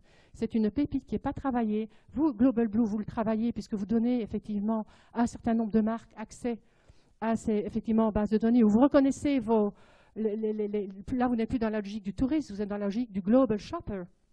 Alors, sans aller complètement dans la logique du Global Shopper, à notre sens, un grand nombre de marques auraient intérêt, si ce n'est pour travailler avec leurs filiales, en se disant le travail de notoriété, finalement, améliore la visibilité et puis, de fait, améliore la fidélisation à la marque, de façon à ce qu'elle soit de plus en plus dans le top of mind et dans la notoriété spontanée. En tout cas, ça permettrait de travailler en marketing direct, ça permettrait de travailler la fidélisation pour les fameux repeaters qui viennent pour certaines nationalités à 50% dans les 5 ans à Paris. Les facteurs clés de succès. Donc, dans les facteurs clés de succès, très clairement, je le redis, je n'insisterai jamais assez, pensez stratégie moyen-long terme et non ROI à court terme, ça ne sert strictement à rien. Se donner les moyens de ses ambitions, c'est-à-dire en termes d'organisation, de formation, de budget. Si vous voulez vendre à des populations où vous allez arriver comme une aiguille dans une botte de foin, qui ne vous attendent pas, effectivement, il faut travailler avec de l'argent. Il faut accepter de mettre de l'argent sur la table avant de commencer à en recueillir les premiers fruits. On ne touche pas 1,4 milliard d'individus, même si on prend le 1,4 million qui vient à Paris, qui vient en France actuellement et qui seront bien plus nombreux que ça dans les prochaines années. On ne touche pas ces gens, on ne travaille pas de la notoriété sans faire effectivement un travail en communication qui est relativement conséquent, et non seulement en communication, sans impliquer tout de suite l'ensemble des directions de l'entreprise. Avec aussi les fameuses formations interculturelles qui vont bien, avec effectivement les budgets qu'on accepte de mettre sur la table avant de bénéficier des premières retombées bénéficiaires. Se concentrer, alors là c'est effectivement aussi un point essentiel à notre sens, c'est de se concentrer à fond sur 1 ou 2 pays plutôt que de saupoudrer un peu partout. La notoriété est très longue à installer, et ça nécessite beaucoup de répétitions. Et si on veut aller partout un peu, on fait tout un peu et rien vraiment. Donc priorisons les pays, choisissons-en un ou 2 maximum selon les moyens et les ambitions qu'on a, mais pas trop. Quitte effectivement à se dire, néanmoins, je l'organise, c'est-à-dire que je sais qu'il y a certains pays, dans l'étude que vous m'avez montrée, Maxity, vous avez certains pays où je peux avoir malgré tout un ROI un petit peu plus rapide que d'autres, donc je vais commencer avec ceux-là, typiquement Brésil, États-Unis, et je vais comment même commencer à travailler un pays sur lequel la rentabilisation sera plus longue. Donc là, effectivement, on est toujours dans une organisation dans le temps et on peut effectivement emmener plusieurs de front, mais pas effectivement dans la même attente immédiate. Alors, considérer le développement comme un projet transverse d'entreprise qui applique toutes les directions. Ne laissons pas le pauvre ou la pauvre DIRCOM ou directeur marketing ou directeur retail porter tout seul un projet comme celui-là, parce que déjà, ça ne fait en général pas partie de ses attributions aujourd'hui. Il ne connaît pas les marchés touristiques. Et surtout, comme on a vu qu'on est sur une discipline innovante, on demande à cette personne de sortir du champ de ses responsabilités. Et quand bien même on lui confierait la responsabilité, on lui demande d'arriver à porter une part d'incertitude. La part d'incertitude est immédiatement associée à quel autre mot? Une part de risque. Donc on demande à cette personne, à son stade, à son niveau de responsabilité, de porter un risque. Ou alors il faut que le risque il soit vachement porté également par la direction générale. Et que la direction générale dise « Ok, je sais, vous n'avez pas encore, que ce soit Maxitu ou d'autres en communication internationale, vous n'avez pas encore travaillé tel type de dispositif sur telle population. Effectivement, pas grand monde l'a fait, voire personne ne l'a fait. On ne sait pas ce que ça va donner, mais on essaye. On sait que ça va coûter 100, on ne sait pas combien ça va rapporter. Mais de toute façon, il faut qu'on le fasse parce que sinon, avec nos marchés français, on va mourir d'ici quelques années. Donc, de toute façon, allons-y. Est-ce que la DIRCOM doit aller voir la direction industrielle? Est-ce que la DIRCOM doit aller voir la direction marketing, la direction retail? Et leur dire, direction retail, je t'enlève des mètres de linéaire parce qu'on va faire un espace expérientiel. Waouh, je ne le vois pas, hein. Sincèrement, je ne le vois pas. Si ce n'est la direction générale, effectivement, qui disent, OK, on en fait un projet transverse, on va miser à fond, c'est un vrai projet d'entreprise, on va miser à fond sur tel et tel objectif, et puis tout le monde se mouille. Et là, effectivement, la fille du retail va comprendre pourquoi on lui enlève des mètres de linéaire et pourquoi, effectivement, on va lui changer ses objectifs. Et on ne va pas lui demander les mêmes pourcentages de résultats ou de croissance qu'on lui a demandé les années précédentes, puisqu'on n'est plus, effectivement, sur les mêmes bases et sur les mêmes paramètres. Mais on est sur une autre logique. Et puis derrière, intégrer l'altérité dans toute la culture d'entreprise, le caractère de ce qui est autre. Je l'ai dit tout à l'heure, le touriste chinois, ce n'est pas parce qu'il habite en banlieue ou qu'il loge en banlieue, dans un hôtel 3 étoiles, et qu'il n'est pas bien habillé et qu'il voyage en groupe, qu'il ne va pas forcément acheter votre produit. Donc nos logiques franco-françaises ne sont pas du tout les mêmes que les logiques de ce qui est autre. Le marketing n'est pas le même, la notion du positionnement n'est pas la même, la logique du privilège n'est pas la même. Le privilège d'un touriste brésilien, ça va être évidemment d'être superbement bien servi, là vous allez me dire, c'est comme beaucoup de nationalités, mais ça va être aussi de faire une économie sur son achat. Et puis là vous avez la marque qui dit « Ah non, nous on est une marque de luxe, on ne fait absolument pas de remise. » Moi je veux bien, mais on ne fait pas de remise, dans ce cas-là, qu'est-ce que vous pouvez lui proposer d'autre? Est-ce que vous pouvez lui proposer tel ou tel type de cadeau? Si on part sur une offre privilège voucher, certains nous disent « Non mais attendez, déjà on lui explique qu'il va pouvoir venir chez nous. » Non mais on rêve. Ou en co-branding, on a fait des opérations de co-branding d'une marque prestigieuse qui nous dit « Non mais attendez, cet hôtel Palace devrait être très content de faire une opération en co-branding avec nous, on est un tel quand même. » Oui, mais cet hôtel-là est quand même aussi un palace. Donc finalement, si vous n'aviez pas l'hôtel Palace pour remettre l'invitation en co-branding pour venir dans le point de vente, vous ne pourriez pas accéder à cette, on ne pourrait pas donner cette invitation. Donc, il faut vraiment, à notre sens, changer beaucoup de logique, de manière de penser, qui sont des manières très nationales. Et on n'entre pas du tout dans la culture de l'altérité, dans la culture de ce qui est autre, avec une acceptation que si c'est autre, c'est juste comme ça, et qu'on ne le changera pas. On ne changera pas toute une culture brésilienne, on ne changera pas toute une culture russe ou toute une culture chinoise ou américaine. On ne changera pas le fait que le touriste russe ne sourit pas quand il entre. C'est comme ça. Le tout, par contre, est de le comprendre. Que cette vendeuse ou ce vendeur ou cette hôtesse sache pourquoi il ne sourit pas. Parce que dans sa culture, la dictature politique a fait que, etc., etc., etc. Et que ce n'est pas parce qu'il ne sourit pas qu'il n'est pas content et qu'on ne peut pas le satisfaire. Donc ça, c'est de la formation. Donc effectivement, cette acceptation de ce qui est autre est un élément absolument essentiel si on veut toucher les touristes étrangers. Et c'est aussi un élément essentiel de la part de la direction de l'entreprise de dire à ses équipes « j'accepte qu'on fasse les choses autrement et qu'on sorte de nos façons traditionnelles de réfléchir ».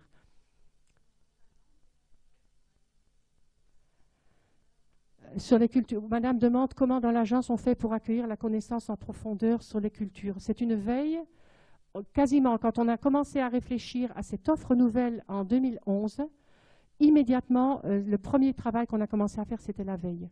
Donc on a une veille très très très importante. On a des personnes des différents pays dans l'agence et on a des personnes de ces différents pays dans nos réseaux en partenariat, tant en Madame en est la preuve, tant en France que dans les différents pays. Donc effectivement, quand on voyage à l'international, on y va, nous, pas pour aller chercher des clients, nous, à l'international. Nos clients sont des marques françaises. À l'international, on va améliorer notre constitution de boîte à outils et on va améliorer notre réseau qui nous permettent d'avoir des personnes qui sont des gens qui connaissent les tendances, qui sont des gens qui sont des designers, des graphistes, qui sont des gens qui connaissent la société chinoise, des sociologues, des gens qui connaissent effectivement les différentes cultures. Et on fait une veille extrêmement importante. Joanne, qui est là, passe plus d'une demi-journée tous les jours à faire systématiquement la veille. Et derrière, oui, on la valorise au moment de la stratégie quand on fait la priorisation pays. Effectivement, c'est un élément essentiel. Ça fait la motivation culturelle, et puis l'approche culturelle au niveau des goûts, du graphisme, du fonctionnement de la société, de l'évolution sociétale qui permet de faire des projections prospectives. Parce que là, c'est juste phénoménal. Les sociétés étrangères évoluent, pour certaines d'entre elles, évoluent beaucoup plus vite que nous. Vous entendez tous parler de l'évolution, on parle sans cesse des Chinois. Il y a une digitalisation dans le monde qui est juste énorme. Effectivement, on sait qu'ils se renseignent tous de plus en plus sur Internet, qu'ils achètent de plus en plus leur voyage sur Internet. Mais la société dans son ensemble évolue énormément. Quand on prend le poids de l'enfant unique dans la société chinoise, ça fait 30 ans qu'il y a des enfants uniques dans la société chinoise. Donc on se retrouve avec des deuxièmes générations, bientôt troisième, d'enfants uniques. Vous imaginez, ce sont des gens qui ont vécu dans des systèmes effectivement de fermeture à l'ensemble des pays du monde, qui tout d'un coup se sont ouverts, qui tout d'un coup voyagent, s'enrichissent à une vitesse absolument phénoménale. Un très riche Chinois voyage à 39 ans en moyenne, a fait 40 pays. Il a vécu toutes les expériences luxueuses les plus hallucinantes du monde. Qu'est-ce qu'il cherche aujourd'hui dans la différenciation? C'est d'aller faire un séjour au pôle Nord ou au pôle Sud et aller dormir dans un igloo. Vous voyez, ce sont des gens qui sont dans des recherches expériences. Qu'est-ce que vous allez proposer à ce très riche Chinois en expérientiel dans un point de vente parisien? On parle d'un très riche Chinois. S'il connaît déjà la marque, qu'il a déjà depuis longtemps, qu'est-ce que vous allez lui proposer de nouveau? Par contre, si vous êtes une marque complètement nouvelle, alors là, ou une marque qui n'est pas connue de lui, alors là, vous avez un territoire d'expression pour ce riche Chinois qui est juste absolument magnifique. Donc effectivement, l'évolution sociétale, notamment en Chine, l'émergence des classes moyennes, de personnes qui étudient de plus en plus, qui apprennent de plus en plus l'anglais. Quand je parle de l'enfant unique, c'est parce que je le ramène à la notion, quelque part quand même, de l'égocentrisme. Quand vous avez des sociétés qui sont depuis 2 générations, où vous avez un enfant qui se promène dans la rue, il a 5 ans, il tombe, et vous avez 6 adultes qui se précipitent pour le ramasser, cet enfant-là, quand il sera un jeune adulte dans quelques années, et qui voyagera, il ne voyagera probablement pas en groupe. Parce qu'il ne supportera pas l'idée du compromis permanent. Il fait une espèce de compromis dans la société chinoise, dans son réseau relationnel. Mais dans la société chinoise, si je peux te renverser pour passer, je passe, parce que de toute façon, on est tellement nombreux qu'il faut bien que je survive. Donc je passe. Donc effectivement, ils vont fonctionner en tant que touristes tout à fait différemment du touriste d'il y a 10 ans et du touriste d'aujourd'hui. Et en plus, ils parleront l'anglais. Et en plus, il y aura plein d'applis que les startups pourront développer. Donc, il pourra être extrêmement autonome pour voyager. Donc, il se renseignera tout à fait différemment. Il sera toujours aussi follement digital qu'il l'est aujourd'hui, voire beaucoup plus. Donc, quand il viendra acheter ou tel produit, c'est la plupart du temps parce qu'il l'aura connu, effectivement, en amont sur les réseaux sociaux chinois. Ce qui n'est pas le cas aujourd'hui, parce qu'aujourd'hui, l'acheteur chinois, quand il est en groupe notamment, il va aller acheter les marques les plus prestigieuses, parce qu'aux galeries, en 3 heures, il aura fait tous les achats qui lui vont bien, parce qu'il est à Paris pendant 2 jours et demi, 3 jours. Donc le guide est content, les galeries sont contentes, le tour opérateur est content et le touriste est content. Vous allez aller amener ce touriste chinois en groupe à Beaugrenelle aujourd'hui? Qu'est-ce que Beaugrenelle va offrir? Qu'est-ce que les Halles vont offrir? qu'est-ce que les 4 temps vont offrir à un touriste chinois en groupe? Vous voyez, on est quand même dans un niveau de satisfaction globale. On a un écosystème sur du touriste chinois en groupe aujourd'hui qui fonctionne. L'écosystème ne fonctionnera plus du tout de la même manière demain, avec effectivement les classes moyennes émergentes. En Chine, on nous annonce plus de 700 millions de personnes dans la classe moyenne d'ici quelques années. 700 millions. C'est juste une manne absolument prodigieuse de gens qui voudront voyager. Alors certes, ils voyageront toujours dans les pays limitrophes. Ils iront toujours au Japon, ils iront toujours au Vietnam, comme ils le font aujourd'hui. Mais ils auront toujours envie d'aller plus loin, ils iront toujours à Londres, ils iront toujours aux États-Unis. Ils seront formés dans les écoles à l'international. Le nombre de jeunes Chinois qui étudient à l'international aujourd'hui. Et quand on regarde toujours dans les rapports, là je crois que c'est Hurun Report, quand vous demandiez la veille ce qu'on fait comme veille. Hurun Report qui a interrogé les riches et très très riches Chinois, donc il nous donne plein d'infos, et qui nous dit statistiquement leur préoccupation, c'est d'envoyer leur enfant unique aller étudier, voire faire même le collège dans un pays anglophone. C'est-à-dire que pour que cet enfant ait la plus belle vie possible, ils sont prêts à envoyer un enfant de 11, 12 ans dans une école aux États-Unis ou en Angleterre. Donc vous voyez l'enjeu, et l'enfant de 11, 12 ans qui arrive, pas à 12 ans, mais à 18, il arrive parfois avec la carte de crédit de papa quand même. Donc il est lui-même un prescripteur extrêmement important, il a un pouvoir d'achat gigantesque. Donc on est sur des notions, moi je ne vois quand même pas trop de jeunes étudiants français qui partent à l'international avec la carte de crédit de papa et qui sont des prescripteurs. On est quand même encore bien dans cette altérité. Si on disait à un directeur d'une entreprise aujourd'hui, dans la com qu'on va mettre en place pour vous, on va travailler les réseaux d'étudiants chinois à Paris. Il dirait, mais vous êtes fous. Et pourtant, il nous dirait, vous êtes fous parce qu'il ne sait pas. Donc c'est notre travail à nous de lui expliquer, oui, mais. Et alors là, on va ressortir toutes les informations qu'on a accumulées et qu'on classifie tout le temps. Et donc là, effectivement, ça fait partie d'un travail transverse d'agence qui est très, très important aussi. Quand on a Juliana, qui elle est d'origine brésilienne et qui se retrouve à faire du développement commercial et qui se retrouve au front, elle doit effectivement lire tout ça et en tout cas retenir la majorité des grandes lignes. Et puis alors, on a nos chefs de projet, nationalité par nationalité, qui eux se concentrent typiquement sur ce qui est spécifique à la Russie, spécifique à la Chine, spécifique au Brésil ou aux États-Unis. Monsieur, vous vouliez ?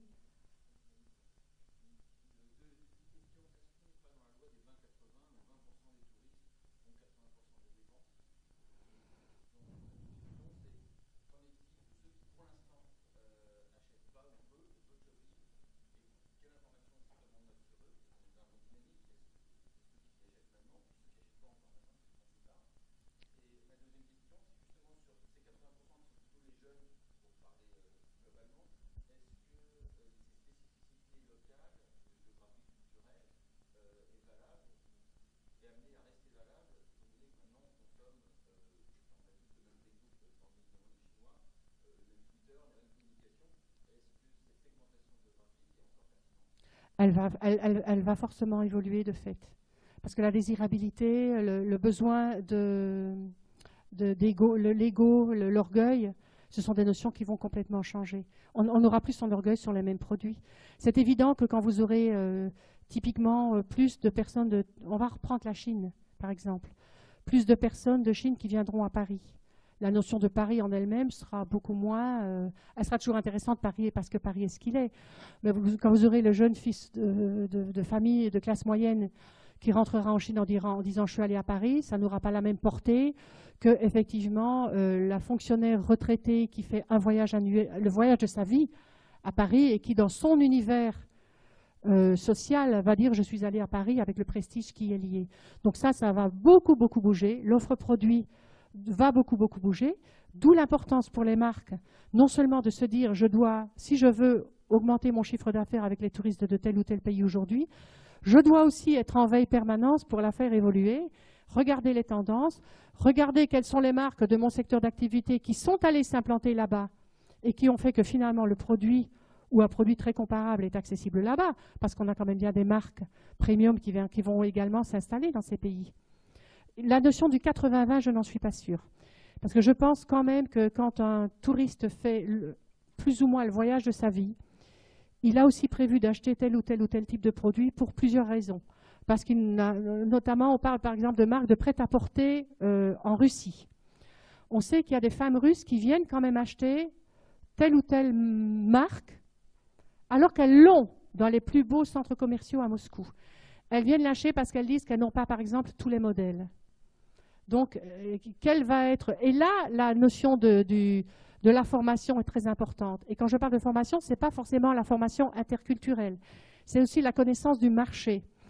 À mon sens, il est impératif que le vendeur ou la vendeuse sache que dans la collection qu'il a là sous les yeux, tel modèle n'est pas vendu à Moscou. Et qu'il puisse dire ou que tel modèle à l'aéroport va coûter, ou tel parfum à l'aéroport va coûter autant, et que tel modèle à Shanghai, dans tel magasin à Shanghai, coûte autant. Mais ça, c'est une connaissance approfondie que nous n'avons pas rencontrée jusque-là. Donc on va très, très, très largement, beaucoup plus loin, à mon sens, que la dimension culturelle, qui est importante, mais qui est la connaissance du marché dans l'absolu. Qu'est-ce qui va faire quand une touriste russe, et vous la reconnaissez plus ou moins, en plus, si vous lui dites bonjour, vous allez voir dans quelle langue elle vous répond. Normalement, ça, c'est pareil. Il devrait arriver à reconnaître plus ou moins l'origine des touristes en fonction du look. Alors, dans les grandes maisons, évidemment, c'est fait, c'est acquis, mais dans des structures plus premium ou de marque de classe, c'est pas quelque chose qui est acquis. Donc, quand une Russe arrive dans votre point de vente, arrivez à savoir que ce que vous pouvez lui proposer, c'est tel type de modèle, parce que vous savez qu'à Moscou, elle ne va pas le trouver et qu'elle va se faire une joie immense de pouvoir rentrer à Moscou et d'aller dire à ses copines, regarde ce que j'ai acheté à Paris. Ah, est-ce que je peux le... Non, tu ne le trouveras pas. Waouh! Elle a cette exclusivité et finalement la chose qu'elle recherche. La notion des 80-20, je ne suis pas sûre. Je ne sais pas ce que... Je ne suis pas sûre qu'on est dans les mêmes logiques que dans une logique française. Je ne pense pas, non. Je ne pense pas parce que, justement, on est sur un consommateur qui, à un instant de sa vie, est un touriste et que le touriste est dans une autre dimension. Alors, il va profiter de l'opportunité du voyage pour acheter quelque chose qu'il n'achèterait peut-être pas chez lui, parce que chez lui, c'est plus cher ou parce que chez lui, c'est moins particulier. Et puis, il sait que ce voyage, mais il ne va pas nécessairement le refaire tout le temps. Je ne parle pas du voyage, du tourisme d'affaires, avec des gens qui voyagent beaucoup, qui savent qu'ils reviennent pour des réunions à Paris tous les quelques mois, voire tous les ans, et qui ne vont pas être exactement dans la même logique.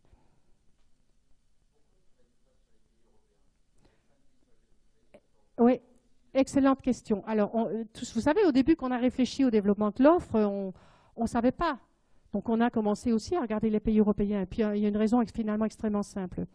C'est que les pays européens n'achètent pas en détaxe, déjà. Donc, ils ne font pas l'économie d'une partie de la TVA. Et puis, il n'y a pas un delta prix qui est suffisamment incitatif. Quand vous êtes à Bruxelles, à Berlin ou à Londres, vous n'achetez pas un sac Vuitton ou un bijou, globalement, est à peu près au même prix. Le côté nouveauté, le côté toujours de ce fameux ego n'est pas particulièrement... si vous êtes bruxellois et que vous dites « j'ai acheté ça à Paris », vous n'allez pas soigner votre ego. Par contre, les touristes européens, ils font un peu d'achat, on le voit, mais ils ne vont pas acheter des produits extrêmement chers nécessairement, sauf s'ils ont éventuellement un gros coup de cœur, mais ils ne viennent pas à Paris pour faire du shopping. Ils viennent à Paris pour aller dans les musées, pour aller dans les concerts, pour voir Paris, Belleville. Certains vont faire quasiment l'aller-retour dans la journée. Ils vont venir pour une autre raison. Le shopping ne fait pas partie de leur motivation d'achat principale, parce qu'ils n'y ont pas d'intérêt particulier, ni en termes de rareté, ni en termes d'ego, ni en termes de prix. La motivation d'achat shopping n'est pas du tout la même.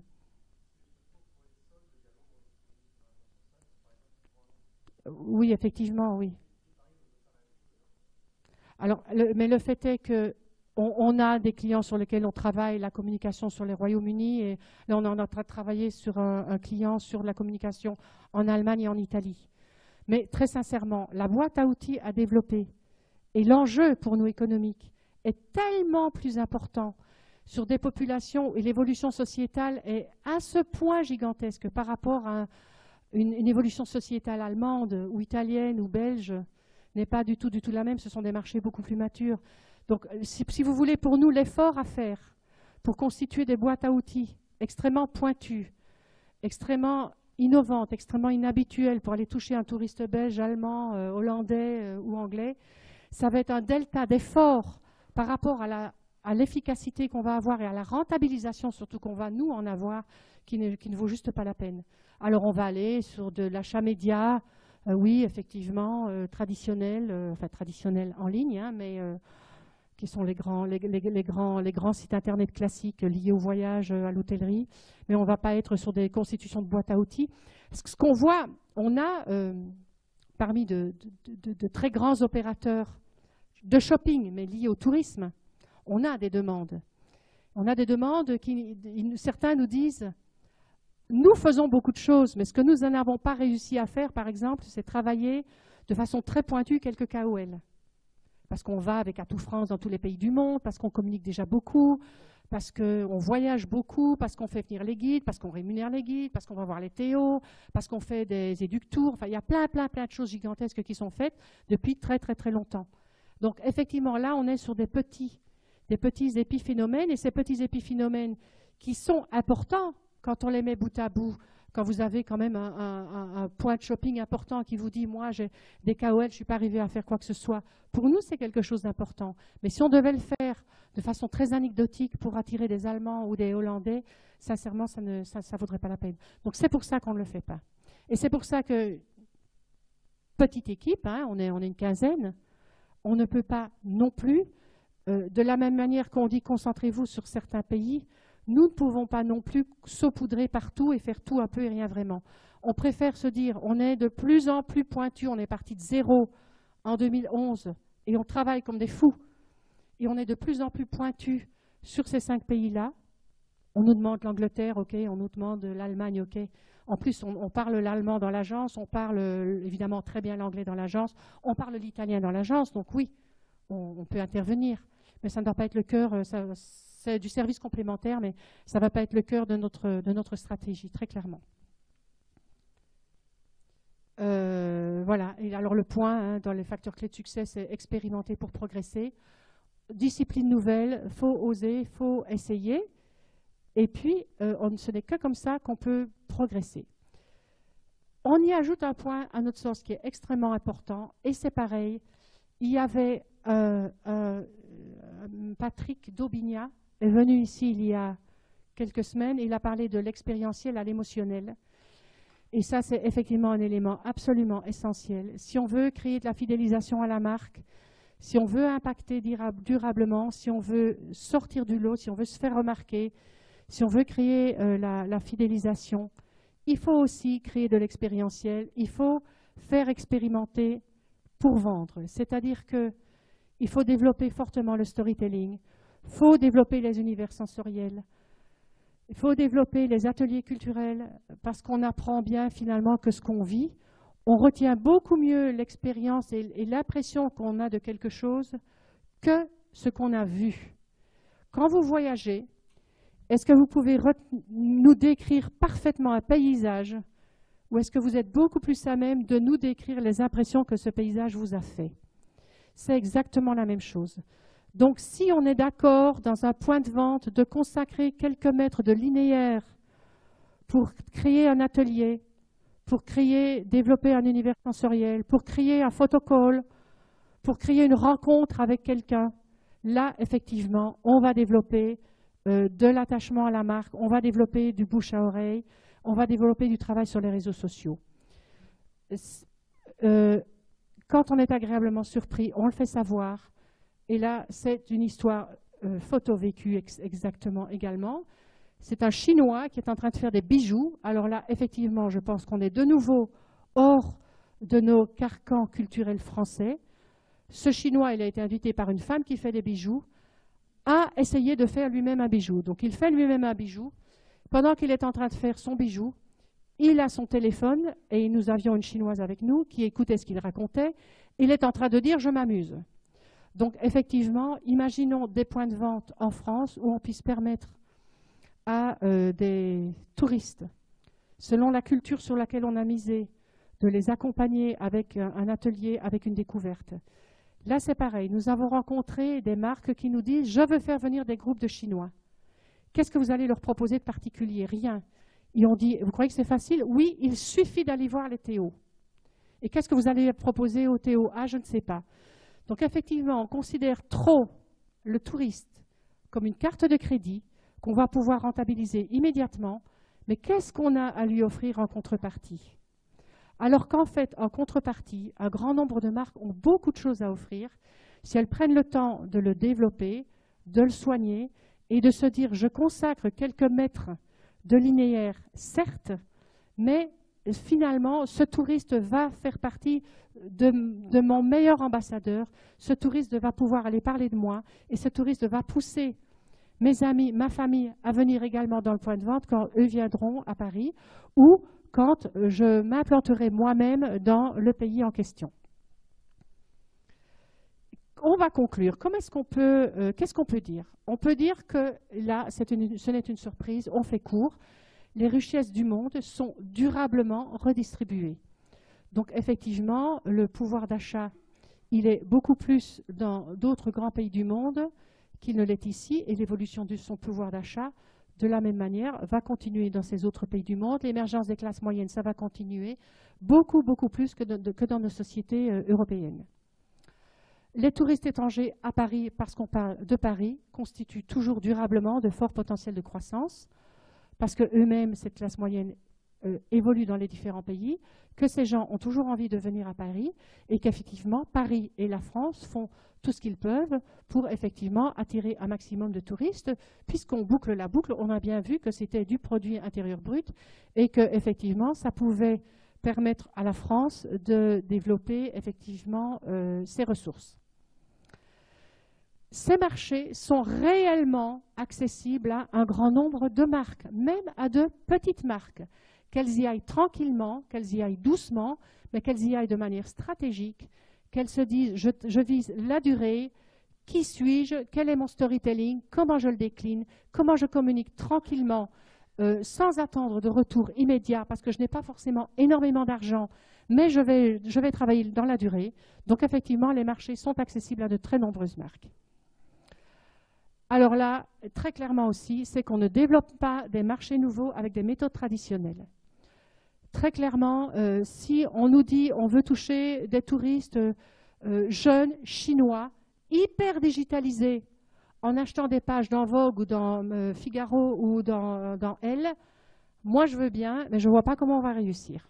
Sincèrement, on ne travaille pas des marchés nouveaux avec des méthodes traditionnelles. Ces marchés nouveaux ont une autre manière de communiquer entre eux. On les touche différemment. C'est du travail de fourmi. Je vous le reprécise, c'est un travail de communication tactique, parce qu'on ne va pas toucher tous les Chinois, on va aller toucher les Chinois qui voyagent ou qui préparent un voyage. Donc on n'est pas du tout sur de la communication grand public. Donc à partir du moment où on fait de la communication tactique, on ne travaille pas avec des grands médias comme si on faisait du mass média. Et là, on le redit, on boucle toujours la boucle. Il faut oser, puisqu'on est sur une discipline nouvelle. Il faut se donner les moyens pour observer, pour analyser. Donc ça veut dire mettre en place des systèmes d'analyse et de traçabilité. Il faut accepter d'ajuster tout le temps, il faut accepter d'améliorer, et ce n'est que comme ça qu'on va gagner et qu'on va effectivement réussir le challenge. Écoutez, je pense qu'on a bouclé la boucle. Je vous remercie. Si vous avez des questions, je suis, ou l'équipe, sommes toujours à votre disposition. Est-ce que j'ai été claire, synthétique? Est-ce que ça correspond à ce que vous attendiez sur le marketing touristique de shopping? L'objet n'était pas ici d'entrer dans le marketing de chacune de ces nationalités. Hein, effectivement, ce n'est pas l'objet de notre rencontre d'aujourd'hui. Écoutez, je vous remercie et puis je vous remercie d'avoir déjà d'être présent. Bonne journée.